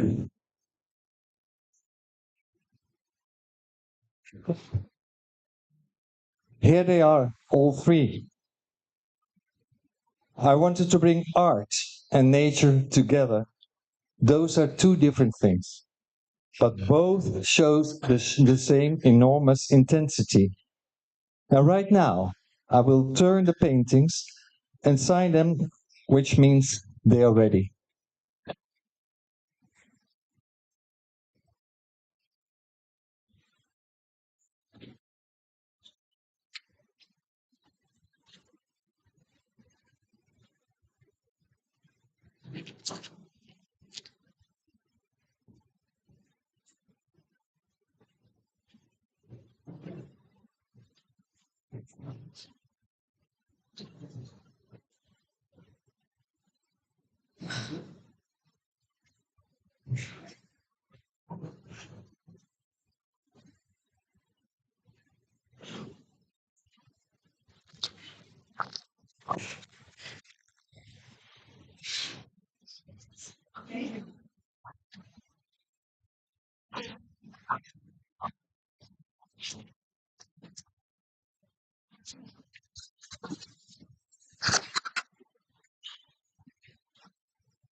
Oh, ibu besar.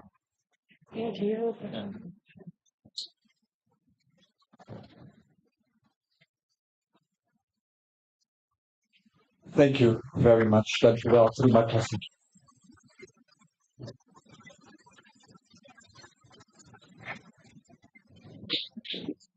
Oh, Jim, you did it, right? We did it. You did it. Come on, you did it. Let's give Jim one more time a applause for us. Yeah. Oh, you need help here?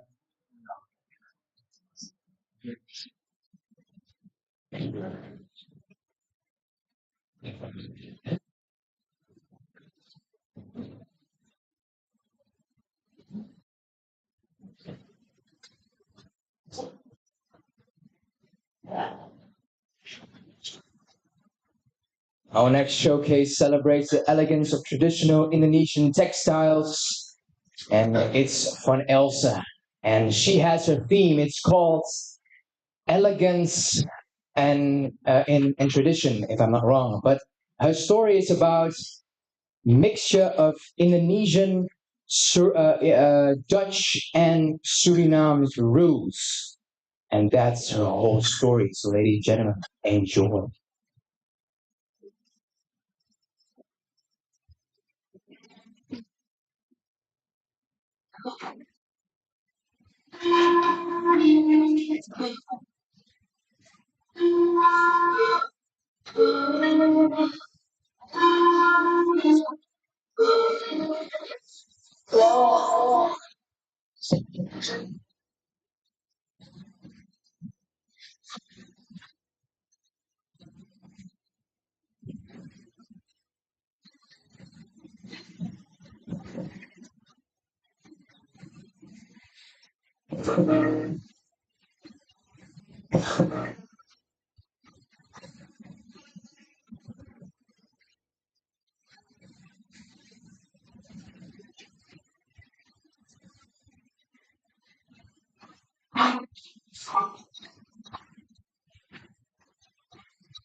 Ladies and gentlemen, please give a warm applause to Elsa.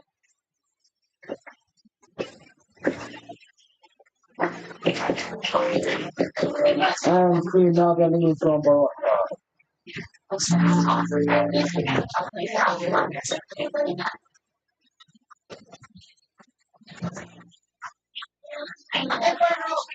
Yes, Barocqo. Yes, I said it. Big photo.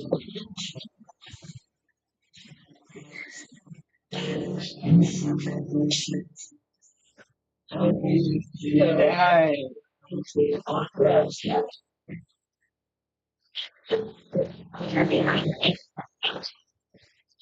Exactly. Right.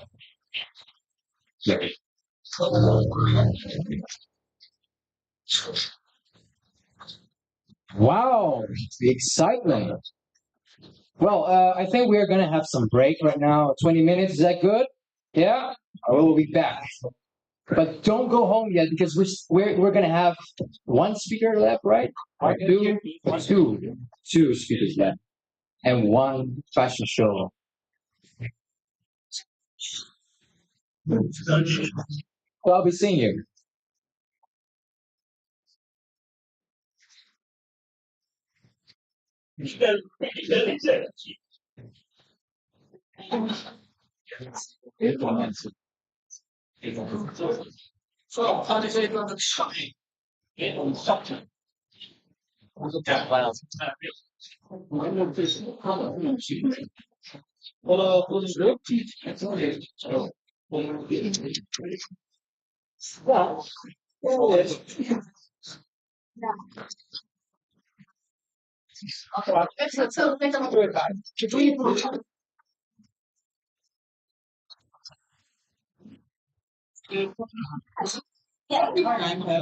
What is it? Bottle.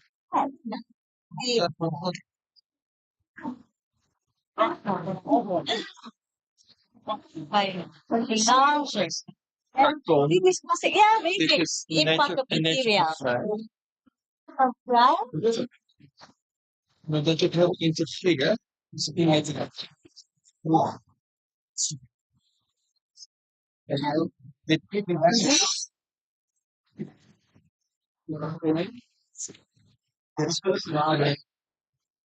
is keukenrollen, karton keukenrollen. Dit is zand. Heeft weer de waterdruppel van de Sava. Het rassige. En dit heb ik nu helemaal geïntroduceerd.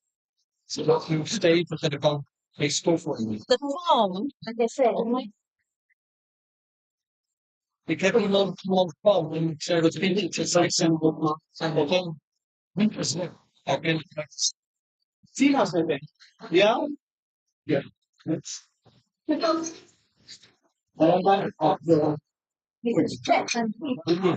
gaat niet op één, maar ik denk dat sneeuw bij elkaar.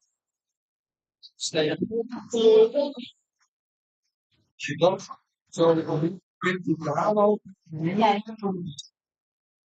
Dat ik dus al niet voor het hier.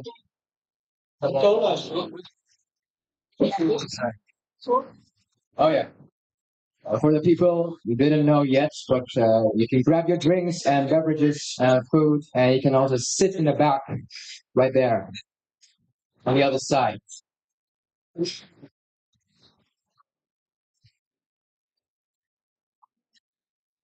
Hold on.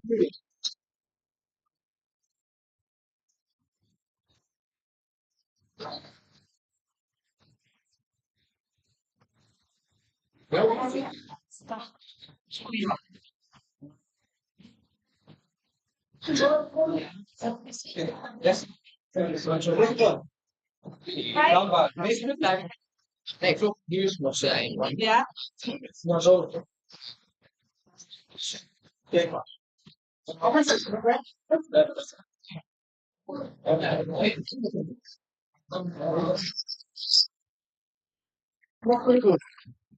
Goed. Ik geef een goede kans. Ja.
Ah, ja.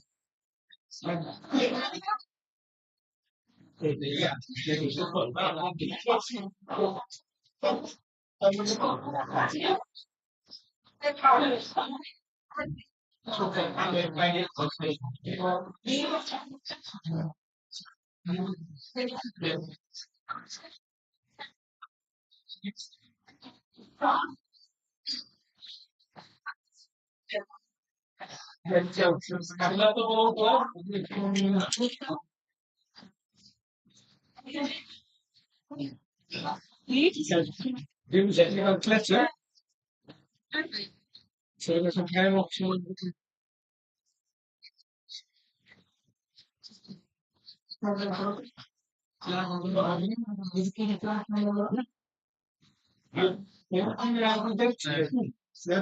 Ja.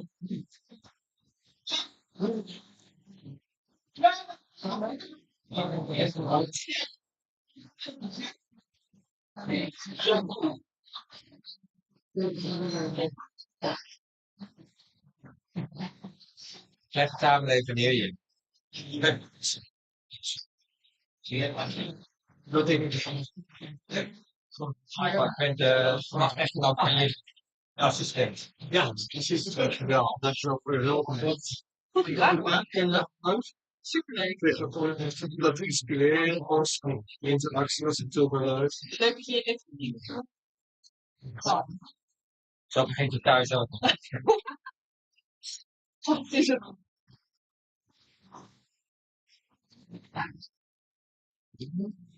Hij zegt nooit meer. Zit erin?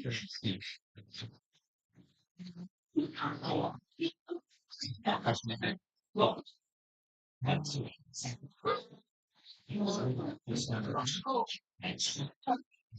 Ik wil het. Ik val in het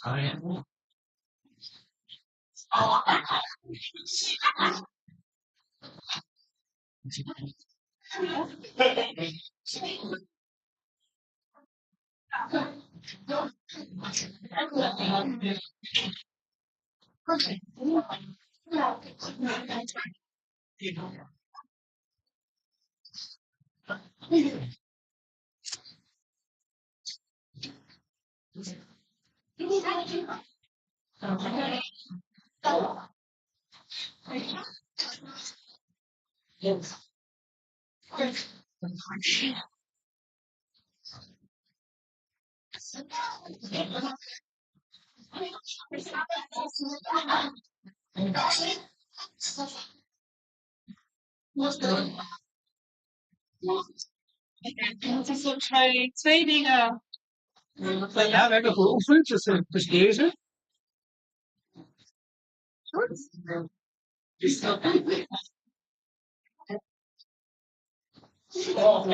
Pizza.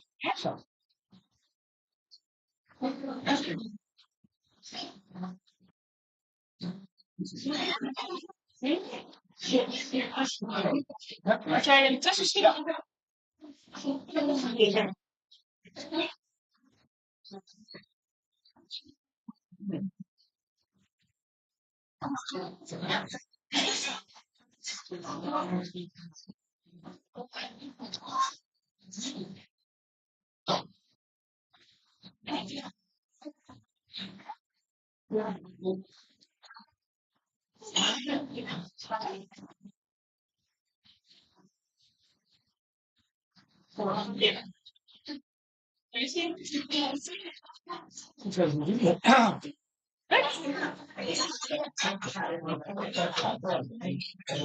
Hoe is hier water?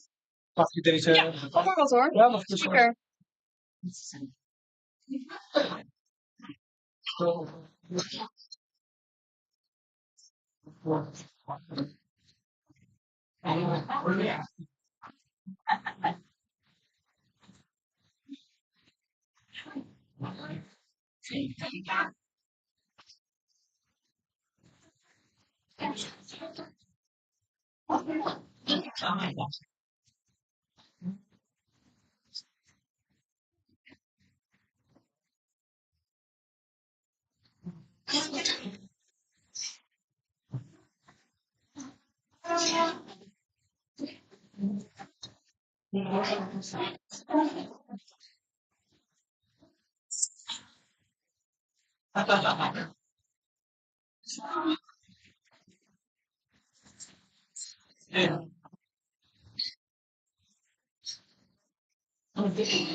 Hey.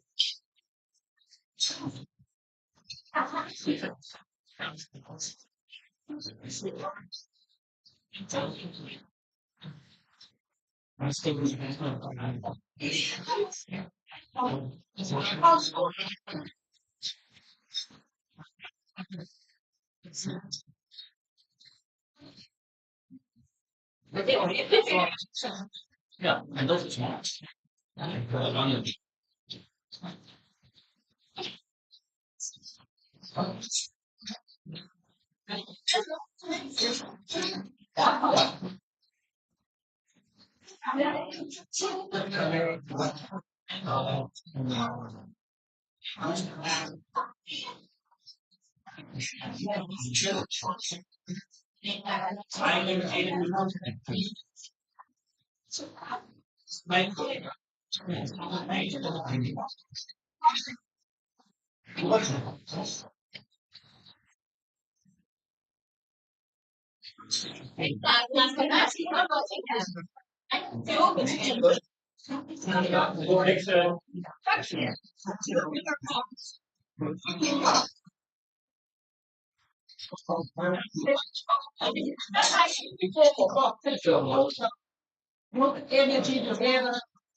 Ja?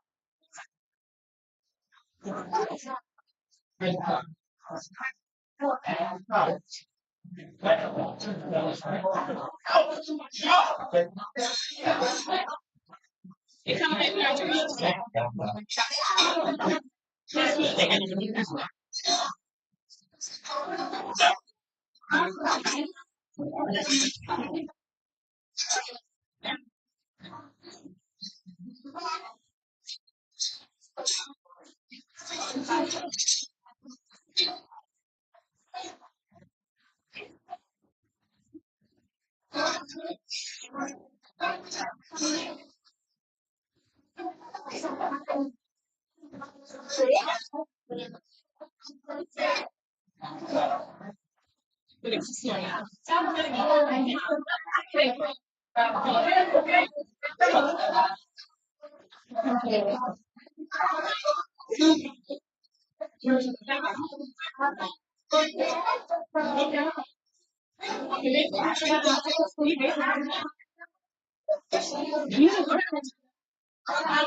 Nee, ik heb het water. Oké, nou moet je even hebben. Ja. Wij zaten even naar het einde te kijken. Ja. En actie natuurlijk. Ja. Dus ja. Hier zeg jij goed en leverage, maar nou op veel. Ja. Maar wij zijn niet iets anders. Ja. Ja. Maar dan echt waar naartoe? Ja, de berg. Oh, de berg. Nee. Oh, ik kan de berg. Oké, de berg. Ja, dus als je nog een afgedeel ga je naar de berg. Wil jij meer informatie? Wil je exhibition? En daar staat een dag. Misschien moet het wel even. Als je nog een hapje in je daarheen. Als je informatie wil, dat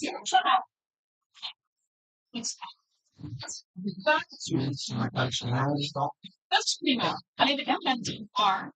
Ja, niet. En als het gewoon heel duidelijk is, dan ga je hier naartoe de kamer. Anders is het niet. En anders. Ja. Exhibition. Ja. Right. Ja. Zit er iemand meer? We zijn in het wel, ja, dus, ja, we worden allemaal een beetje omdoen. Ja, die ook haat.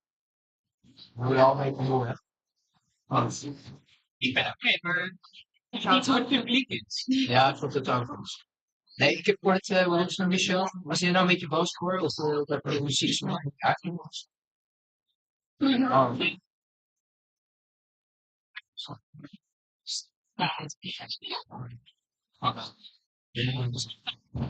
Misschien zo. Helemaal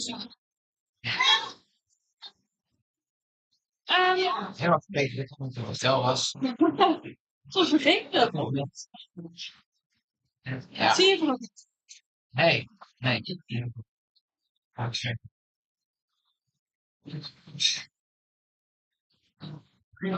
Ik hoorde jou niet. Zal ik iemand vinden?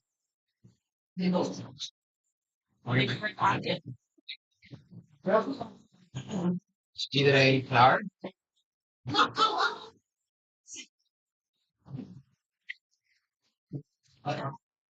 is iedereen klaar? Kan ik beginnen?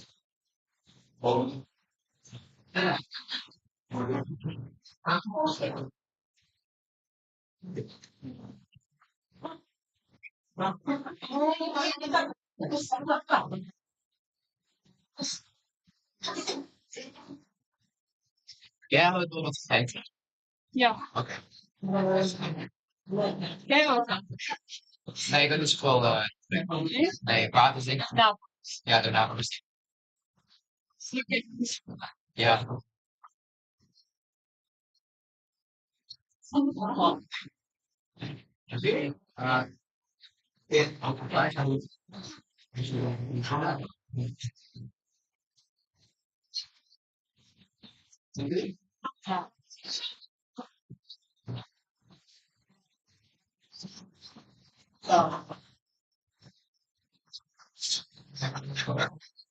Maar het is zijn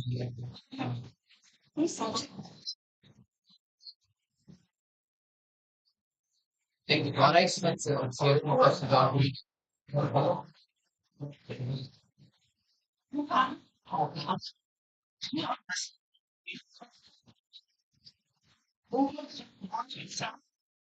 Die magazines, die staan daar in de backpages.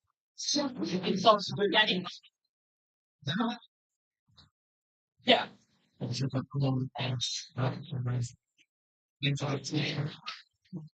Ja, precies. Dus dat. Maar wat je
eigenlijk ik wil dat we weer moeten beginnen. Was niet weer.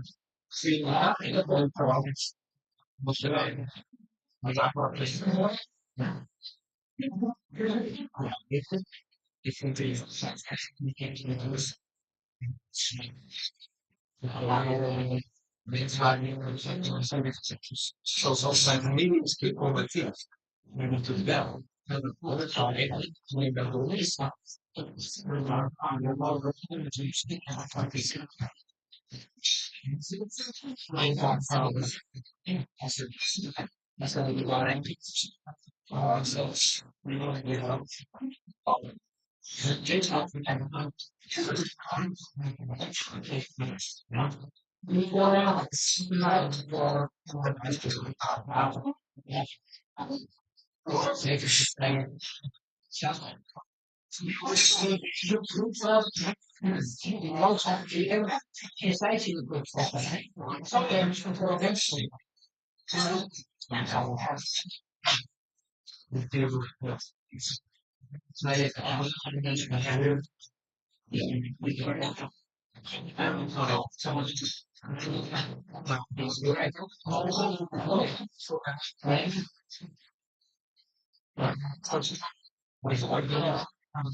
Jij hoort mij wel.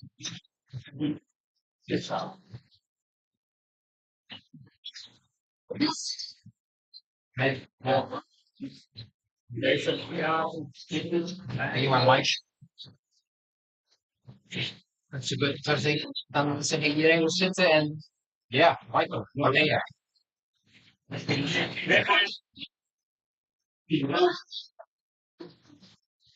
die kleur? Kleur is Dutch. Oh.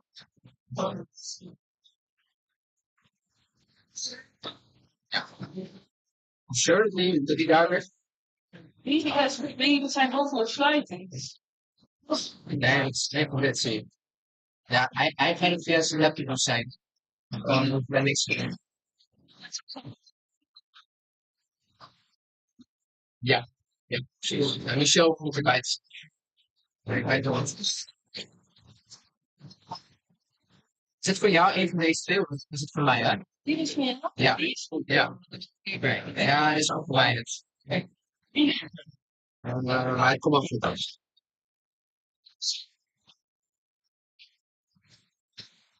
Oh,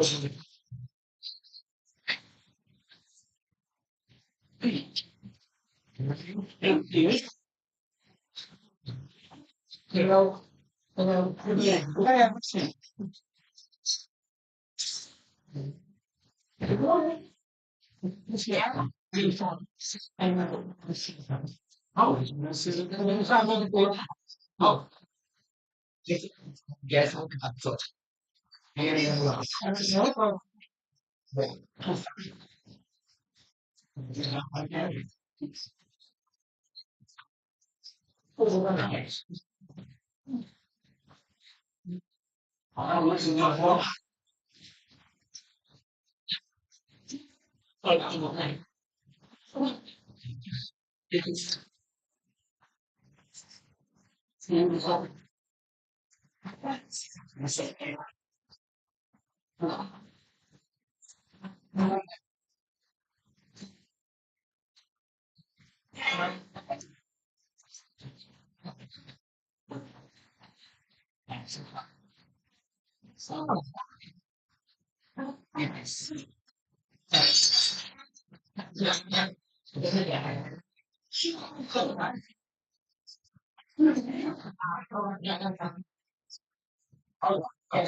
Oh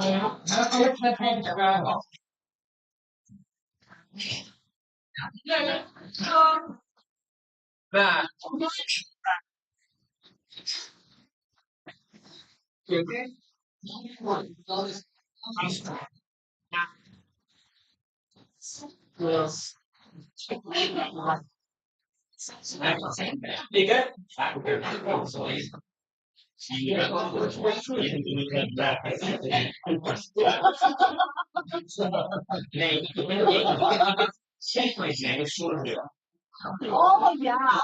That's cooler. Yeah.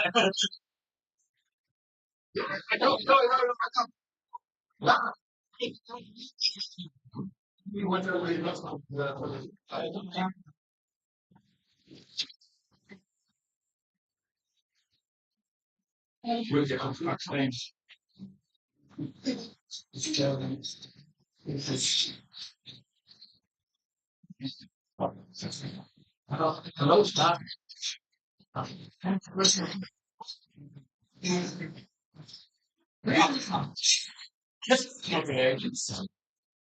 Jetzt geht es los.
All right, ladies and gentlemen, we're going to begin our last part of the show. Can we be seated, please, ladies and gentlemen? I don't think so. I don't think they will listen to me. I think I must. Hello. You're hacking my voice. Yeah, Naomi, what are you doing? Yeah, it's her robots, Naomi robots. Yes, yes.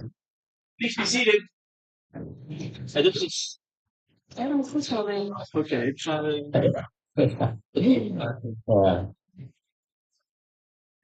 All right. Well. Yeah.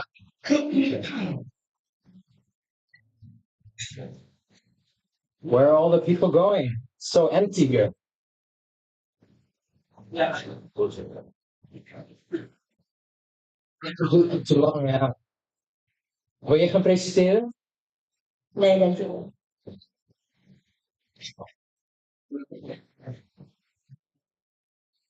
Okay, we're gonna start. All right. Sorry, the weight movers.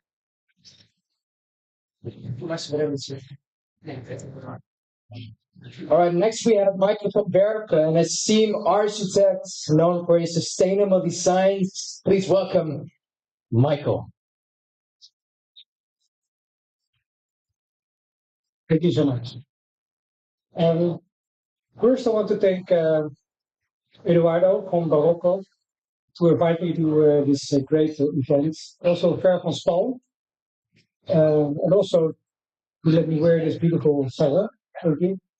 But also, I'm really proud to present in this building because, to be honest, this is a really great building made of serge. So I'm honored. They asked me to talk about my work, but I thought maybe it's more interesting also to talk about what inspires me. The things that inspires me are rituals, traditions, and I do that. I get my inspiration from personal observations, mostly within the nature.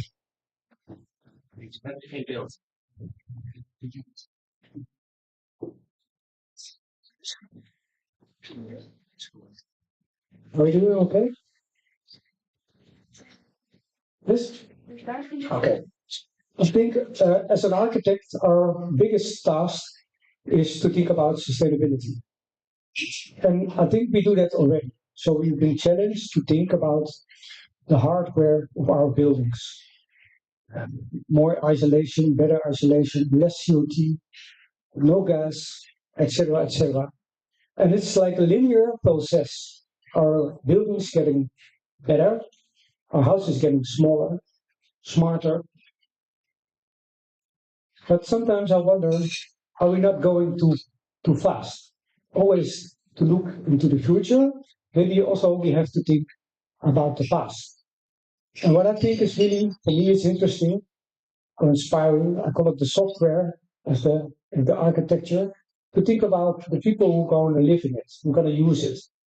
So I'm really interested as the emotional experience of a space. I'm interested in rituals, practice. So why do you do the things you do in certain kind of places? Another thing is that I'm interested in traditions, building traditions also. Because I think that we do that in a bigger group, and we can name that culture or our heritage. I think as a kid, I was not the typical architect who want to build high raised buildings from blocks and to be busy with construction. But I think I was busy, I was a really curious kid, and I always wanted to look around the corner. So I was affected by some spaces emotionally, and I tried to understand why. Why does some space affect me? I want to share my first observation. It's in the cemetery in Sluis near Belgium. And when I was there, I thought it was really special to see how those different materials can influence each other and tells a story. Yeah, it creates something new. And this is a picture of a really famous architect, Peter Zoeter. I don't know if you saw the same thing as I, the same observation as me, but you see here that he made some water with a steel plate, and he creates that in this architecture. So I think those observations can be inspiration. From observation and traditions to my graduation project. My graduation project, I graduated in the Art Academy in Amsterdam. And my exam was, I thought we get it like your Dutch people, getting a bit lost from dealing with the dead. So we designed a really efficient kind of building. We call that a crematorium. But if you look into the past, we had a building like a church, and in this church we had the birth of our child, the celebration of a wedding. Everything that happens in our lives was in that building. Another thing is that the dead people, when you brought us to the funeral, they was doing the street. So it was more within our neighborhood. So my exam was about making that part of our lives again. The first thing I did is to bring the dead, like a building, back to our city center. And then I thought about traditions, because why do we do this? We do in a funeral, and can we translate things with how people in Amsterdam use their public space into a new way of traditions. So I thought maybe we can use the canals to use it as a funeral procession to bring the dead to the building, towards from the canals were a square. And if I think about a square, I took the example of the Begijnhof, because it's a really silent square because of the houses. around it. So I used that idea to make a square a bit under the ground, connected to the water. Another idea is our famous run to the Rijksmuseum. And I thought I can translate that for a daily connection with the building and also with the dead. Another thing is Blue Tea House. What I like about the Blue Tea House that we can connect two kind of groups with each other within a high difference of 3 meters, and you can have the relations with each other, but you don't have the confrontation with each other. So we use that also in the building. I think we all know candlelight for the people we miss. So I did that on the end of the building on the top. There was like a water where you could release a light, and we have this beautiful view over the city. And the last one, I think we also know about this beautiful glass color in the church, and I used that for having glass urn in the facade of the building. And I think when the lights come in, when the sun is shining, I think the room will fill by beautiful colors of light. But maybe I think what's a bit more important that on the night we can have the reverse about having a light in the chapels, and then the building still shine towards the city. No? Okay. And what I like about this idea is that how older the buildings get, how more alive will be in the building, how more lively the building will be. And so it's not about static building, no, the buildings became more alive after the years. After this, I started my own studio here in Amsterdam, and I think we do a lot of different things, and we do that to stay creative. So we designed some items of fashion. We designed a product for fabric. We made a movie with a director. This is one of my last buildings. I do it together with Jurgen from Faro, and I'm really proud of it. It's a really big building of 85 apartments in the city center. It's going to be ready in a half year. But we write books. We teach at university. We do interiors. We did also, I talked to you about this project. And last year we did our first international project with Indonesia. Okay, and I have some postcards upstairs, so if you take as many as you want after this event. So I'm interested in daily visuals, traditional building methods, and nature observations. This was my first project. It's a really small apartment, 75 square meters. It was a renovation of a monument here in Amsterdam. And they asked me to make a little apartment. And I think it's more actual at the moment because we are going to live in smaller floor plans. If you see, it's actually a traditional floor plan because you have an entree, you have a sleeping room, and you have a living room. But what we did, we made sliding doors. So you could make an open floor plan. So you could put your sliding doors into this block. We pasted blocks because then we can have a lot of program in this floor plan. And the nicest thing is that we talked a lot about with the client about his daily rituals, and within the talk we all designed it in this floor plan. For that, this is my another observation. The apartment is on the second floor. And of course, you enter at the ground floor, so you have to make a stairs. And when I once was in France, I saw this picture. I was standing here, and what I liked, the curve of the stairs.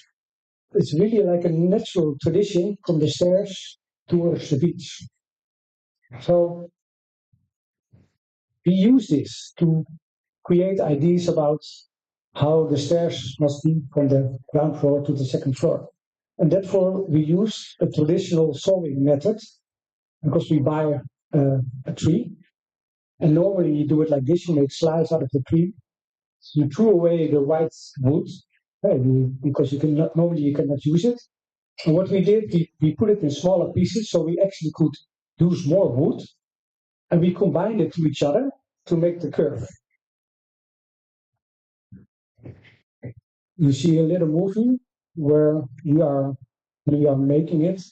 And what is nice, it's from straight lines in the patterns. We call that the kwartiers, to half kwartiers, to dossen.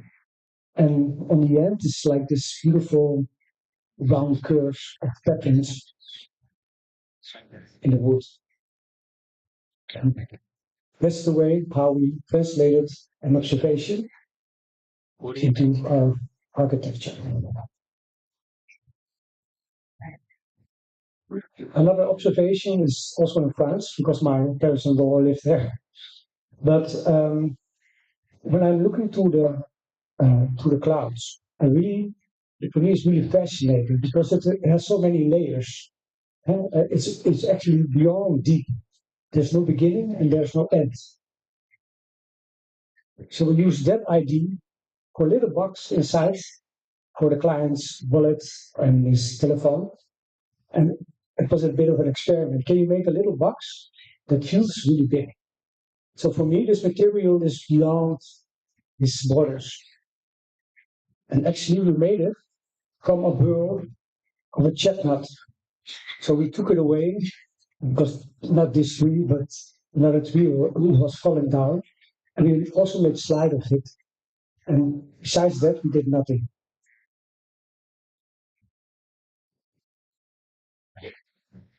Another observation, and also a conversation with the client. He said about rituals. In the morning, I want to drink a cup of coffee and look the sunrise. So I saw this picture and I thought that this clouds upstairs, it looks like a curtain. It's coming up. So how cool it would be if he's standing there in front of his windows and the curtains goes up and the room will fill with light. So thinking about this stories, and we did together with our famous director, his name is Rolf van Eyck. We translated in a movie, and I'll show you a little piece of the movie. If you want to see more, go to my website. It's about, of course, it's not reality, but it's about a daughter who becomes a little woman, and dynamic life. And this required. And it is that we want to show them the power demonstrate and stand in life.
Building methods can be major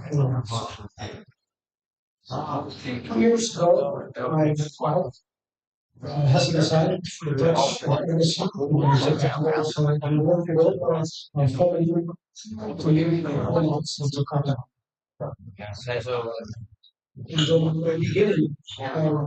In the beginning, we architect is going to reach and go architecture. We became friends. He would architect. We celebrate the architecture to come. And at that moment, I lost my life.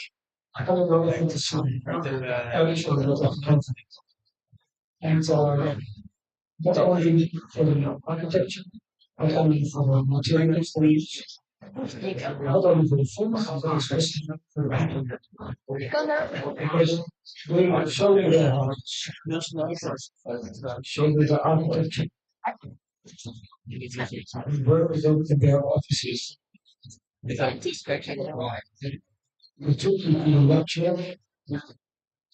It also did my own lecture.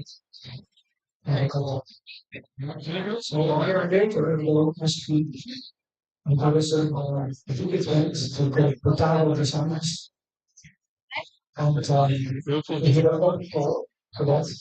DTT, visual information. The rest was automation.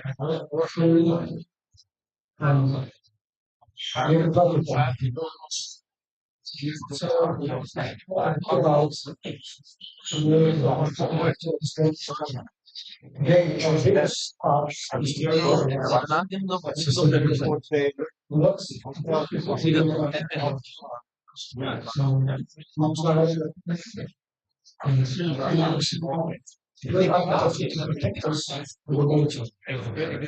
sometimes these places are but I thought can we also do architecture that is more in balance with nature. This is some observation for good. Now it's no if there's a boat, this is right.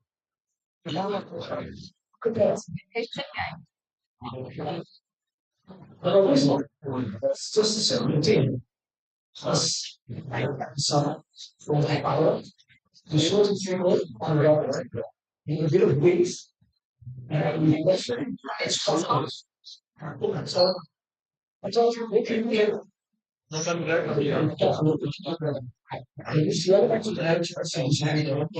we have power. Okay.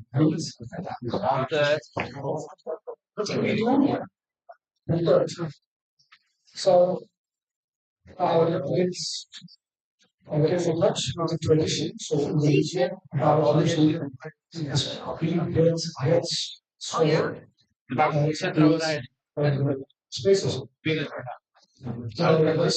This is traditional languages. Therefore, I designed a four-man project. To say the topology of nature. So we have a four space when we take and shoot and dip and you're gonna see this is the body. And we're important. Let's start at the nature. So with that idea, we are arranging the there was shopping workers.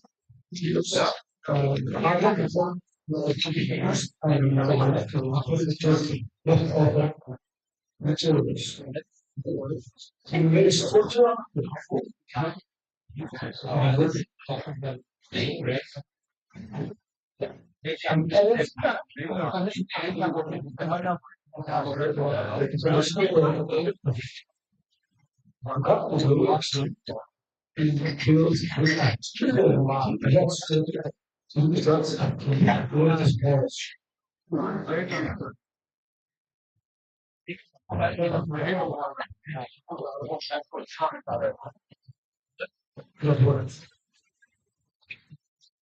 it's so important because I was lights to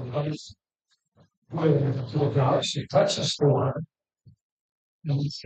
It is beautiful. This was a spiral. Yes, the other art was I was happy to go to culture.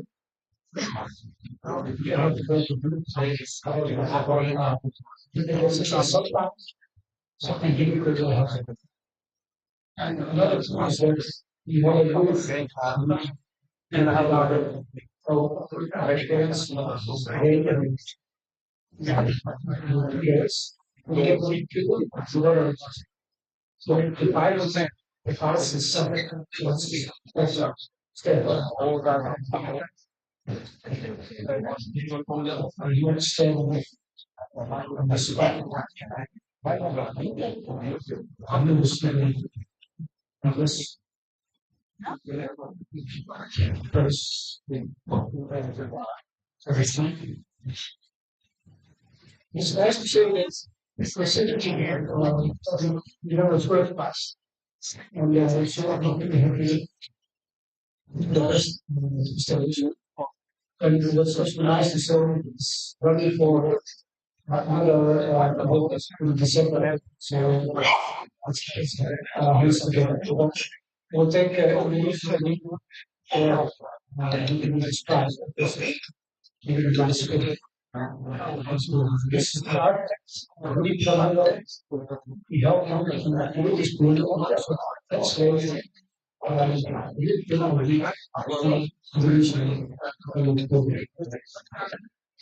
I also get the chance to talk with universities. This is the University of Community.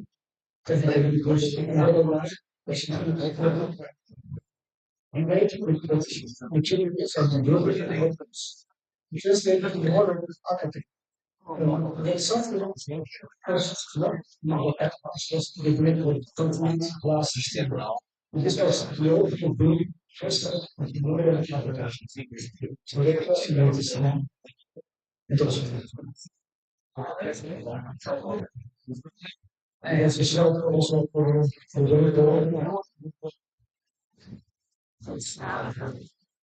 so for me, this is one this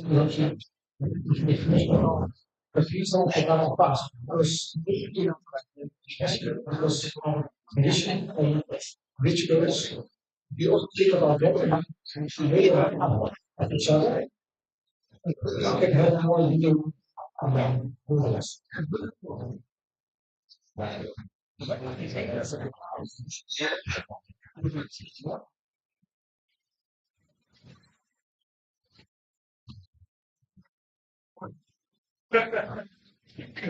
Yes.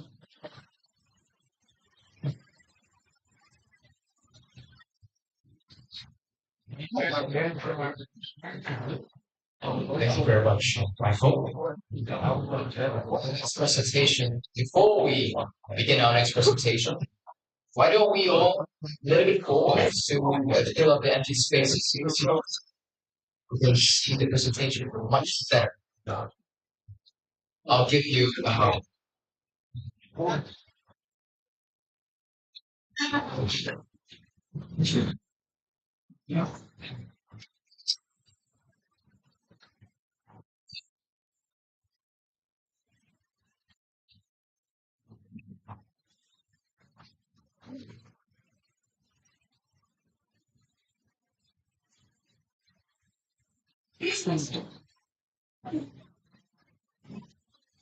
Yeah.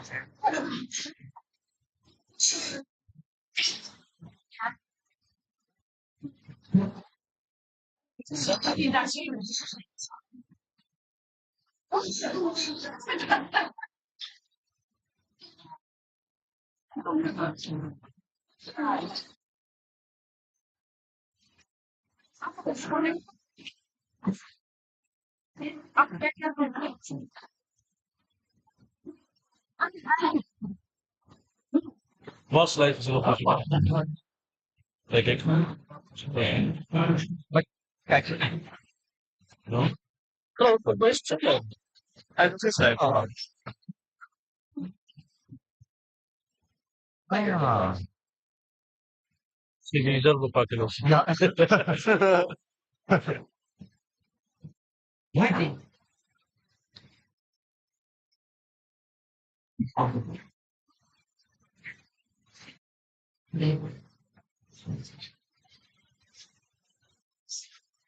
Oh, wat is dat? Nou, wat? En jij?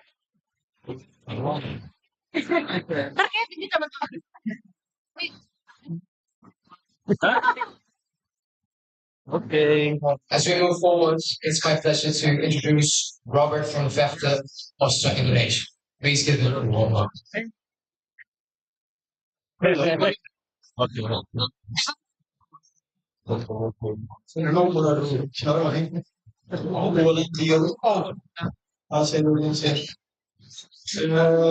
Not always it's a good thing to be last, or it is to be first in the presentation. I hope you all have enough time today.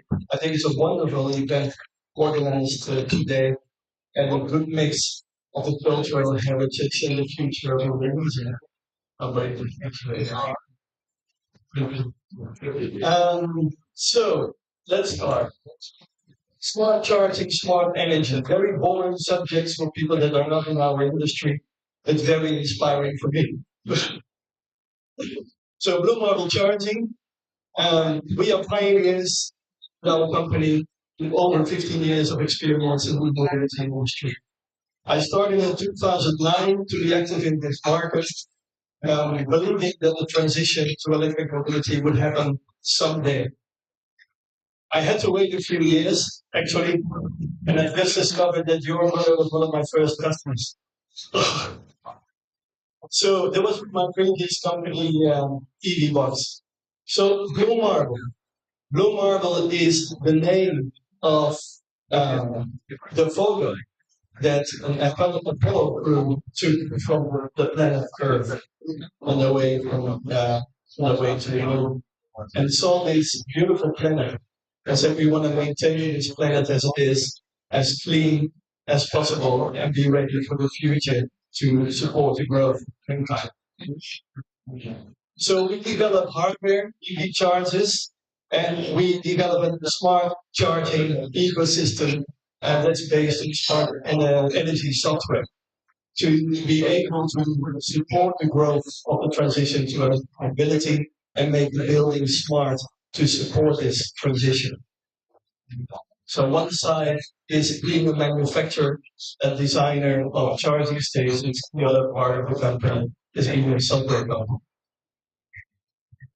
So our mission, any self-respecting company or organization has a mission nowadays. So do we, and this was the inspiration of starting Blue Marble Charging. So we want to contribute to a carbon neutral world by enabling smart mobility. The transition in the future to support a carbon neutral world is renewable energy, is wind energy, solar energy, but also the transition to electric mobility is an important part of this transition. So we contribute with our solutions to grid congestion reduction. That means when there's no energy available or a network that supports the usage or consumption of more energy, we help with our software solutions to solve that problem. And we enable our clients to be in control of their business model. Every business model has to be profitable to incentive the owners, the business users, to keep investing in modern technologies, in sustainable technologies. And we build profitable, smart, eco-energy hubs. So making buildings energy smart, so they can be part of the solution in the transition. So e-mobility, as I said, is one of the main factors in realizing, making this transition happen. So if you see the numbers that's happening that we see in Europe, is in the forecast of electric vehicles is in 2030, 65 million EVs on the roads. And we in Holland, we think that transition already happened. We see so many electric cars on the road nowadays in the Netherlands, especially in the west part of the Netherlands. But I can assure you that in the rest of Europe, that's not the point. We are not that far yet in Europe. It's only the tipping point that we are reaching now of this initial transition. In 2035, there will be 130 million electric vehicles. And all the guys really like combustion engines, petrol heads, they don't like this one. They want to continue driving race cars, but I'm so sorry for them, because it will change. So the grid doesn't support this growth. The grid in Europe is populated to support less than 100 million EVs, but we don't have 130. So you need smart solutions. So therefore, I introduced you Ostra. Ostra means oyster in Spanish. It protects something of value. It protects the pearl. And perla in Spanish. The inside, the smart on the inside is called perla. There's innovative microelectronics and smart software to make every charging station a smart charging station. If we get this volume we need of this 130 million EVs, you need a lot of charges, millions of charges, as I said, in Europe, but also worldwide. So you need a new solution, making it less technical, make it more understandable for everybody to use, at home, at the companies, or wherever they go. So we redesigned, reinvented the charging station to make it ready for volume markets and to achieve a low cost, a total cost of ownership.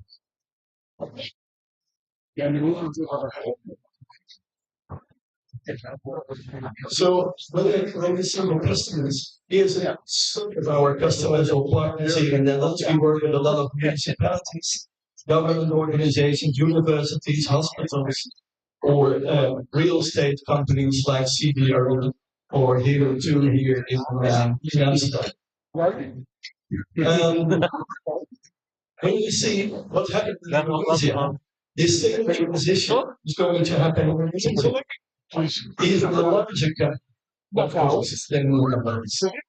So you see here that is really one of the main contributors to pollution in Indonesia. So it's very that if Indonesia wants a cleaner environment and wants to get this transition right, then they also need to make the transition happen in Indonesia. Unluckily, that was also happening at the moment. We see the early adaptations in the bigger cities and the larger corporations taking the lead in Indonesia with this transition. And this transition of mobility is part of a bigger program in Indonesia. Indonesia is on the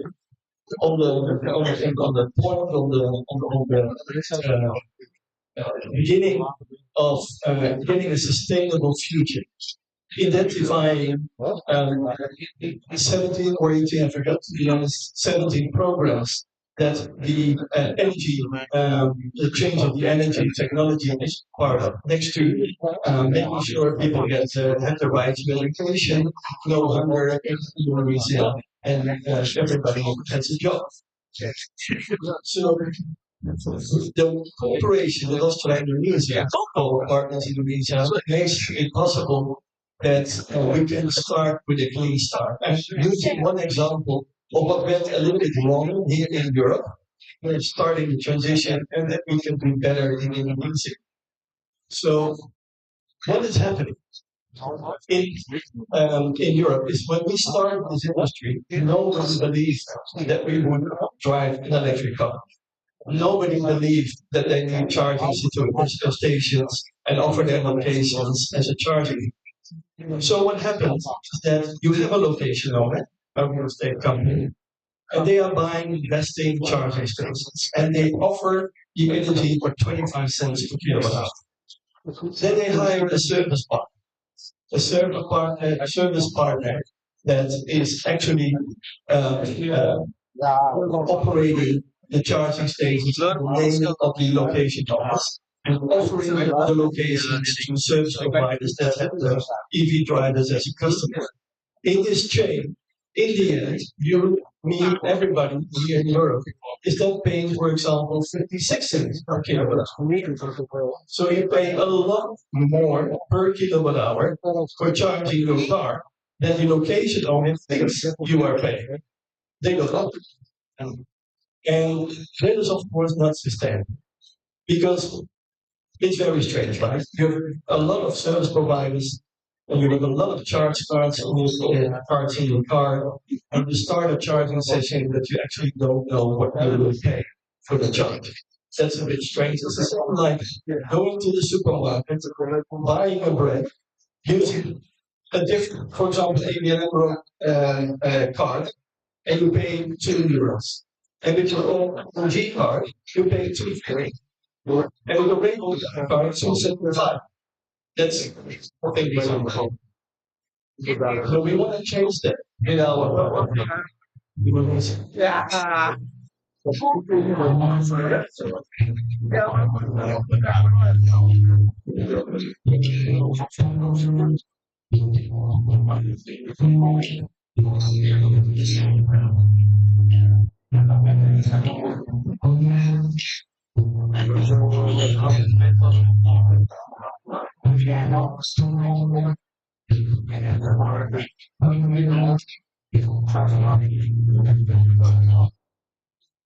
So, a new start in Indonesia, with the experience that we have here in the Netherlands, bringing that experience in technology to Jakarta and to the cities of Indonesia.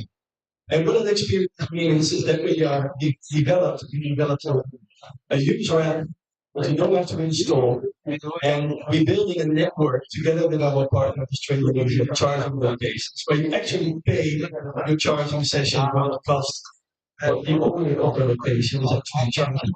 So the same as when you fill up the tank at the petrol station, and it's easy to use, transparent, and sustainable for future growth. Oh, ik wou Wow.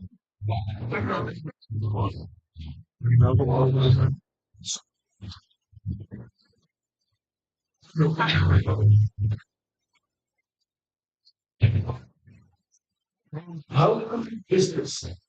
A Dutch company goes in. I always say the third floor of the side of the building, working together with a strong partner in Indonesia, and with companies like BMW, Starbucks, Interconnect. But also other partners, companies, organizations that are looking at the transition that Indonesia needs to organize.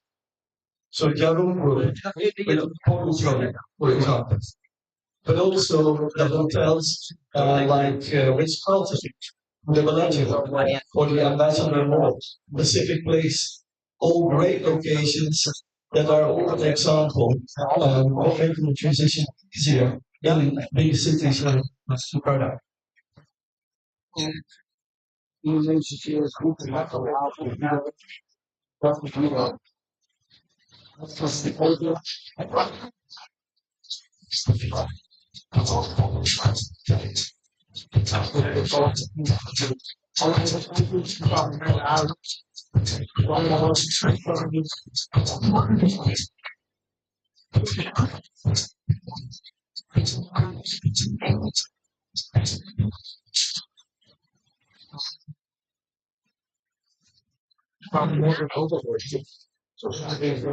You see, all Indonesian part food.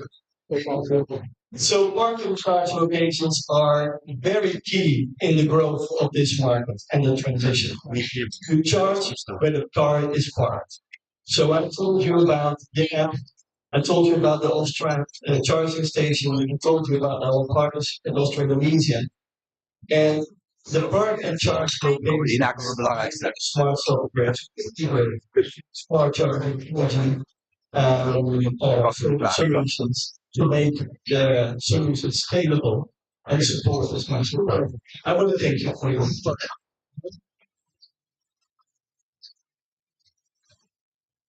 Thank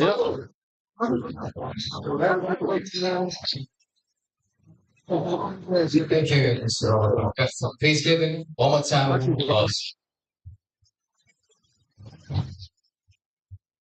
Our final decider of tonight is known for its bold, extravagant style. Yeah. Or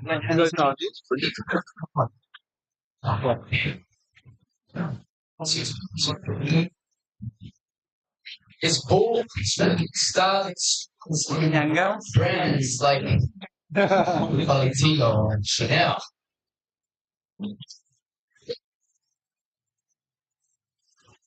Fair Pascal, they're waiting for you. And having shown his work, the Cannes Film Festival alongside Barocqco, and today he presents his latest collection called Dare, which promises to leave a lasting impression. Please welcome Fair Pascal.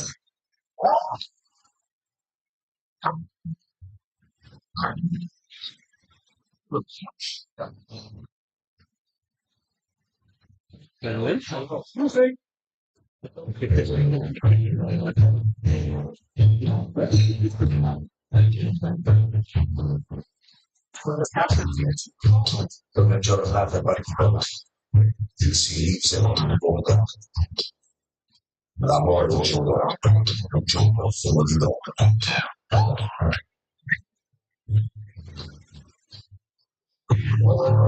o la sua flore, della bella notte, torna nella o magari dalla e se non c'è una gira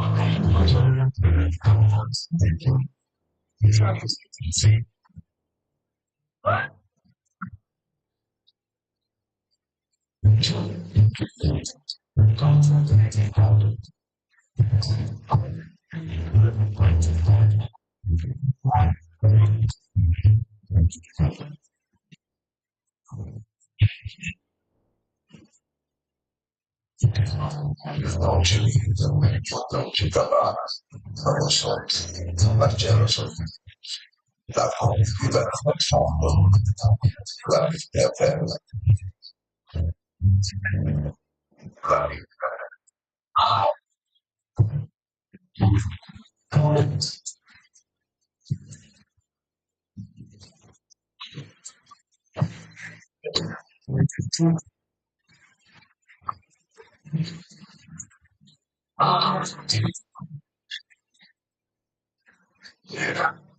Ma perché lo so? Posso spesso urlare.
Una giornata particolare si inizia con un buon appetito. L'amore incentrato c'è un confronto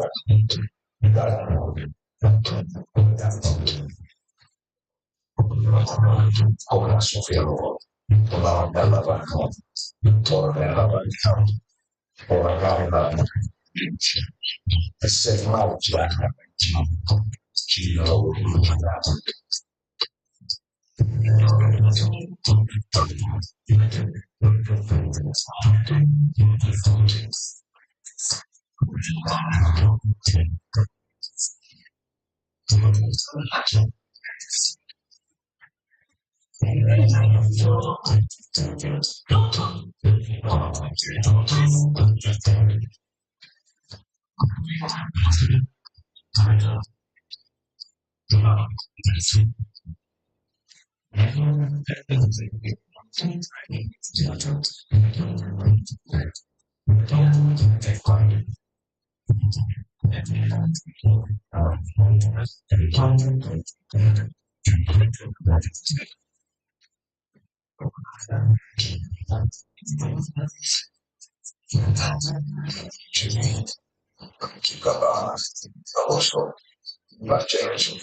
comunità la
Ladies and gentlemen, please give him a warm applause.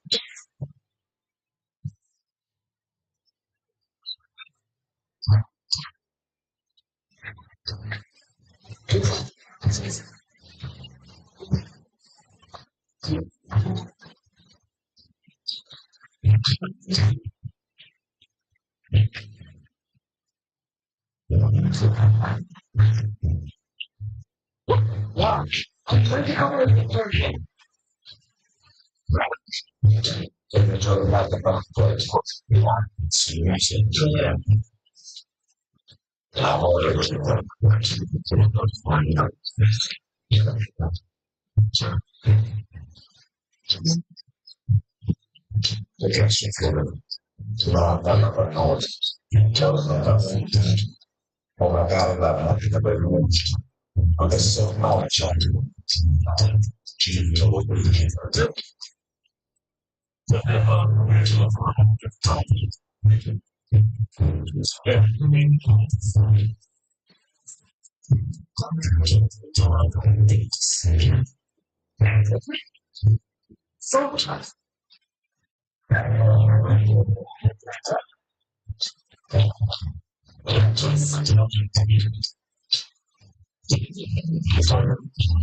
Cool.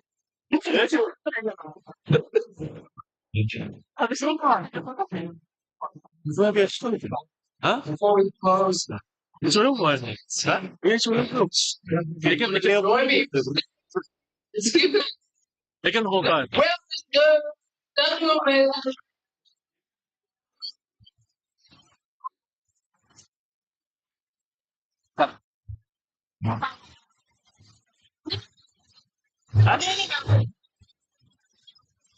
Boxes and hot stuff.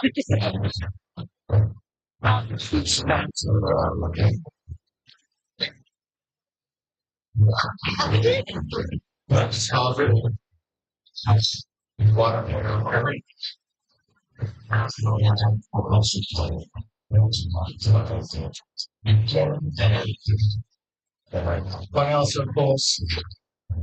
I'd like to make one group photo.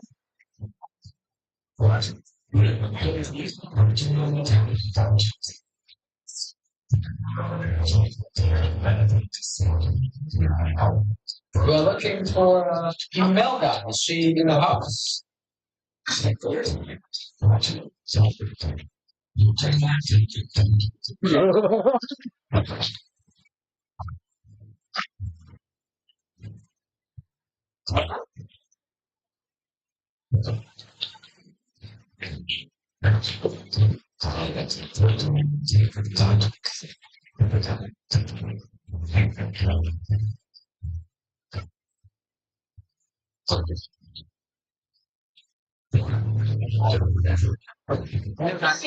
This was an amazing journey, and I want to thank every one of them. Violeta,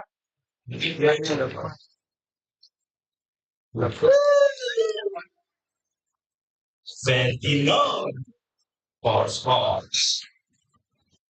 onze master of hair, go here, Sanja.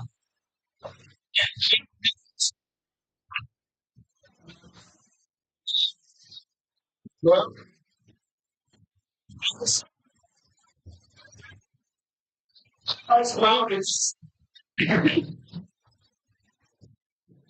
we have to thank the whole crew of Autostrada. So, right?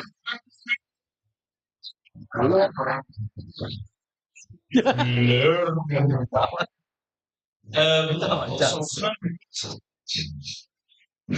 being here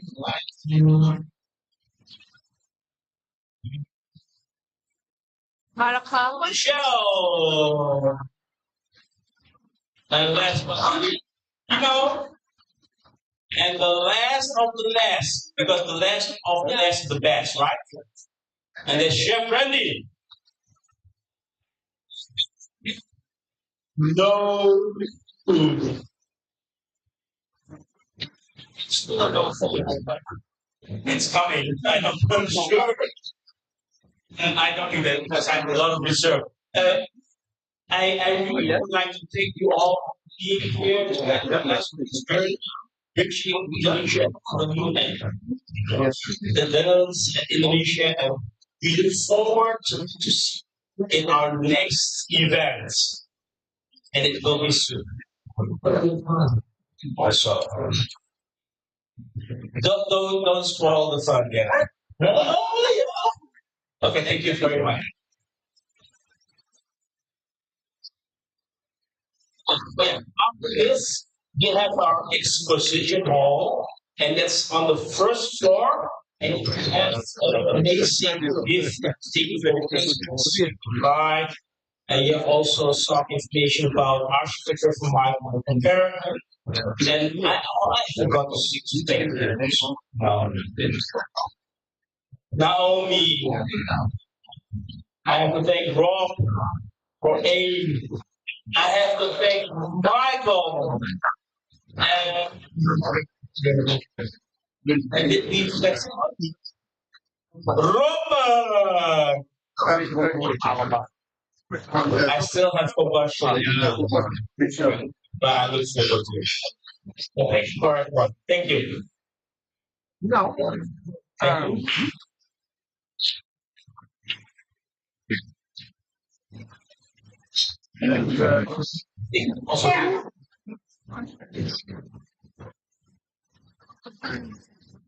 Look, the event is not over yet. So,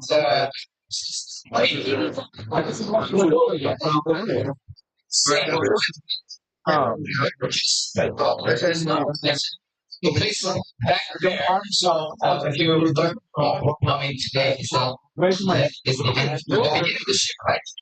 So, it's that ship. I have one last thing, and that is, I think my name is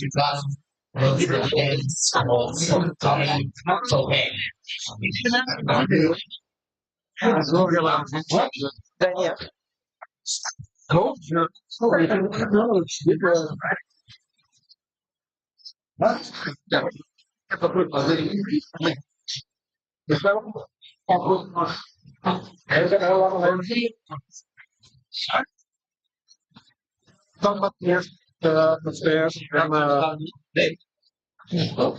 yeah. Thank you.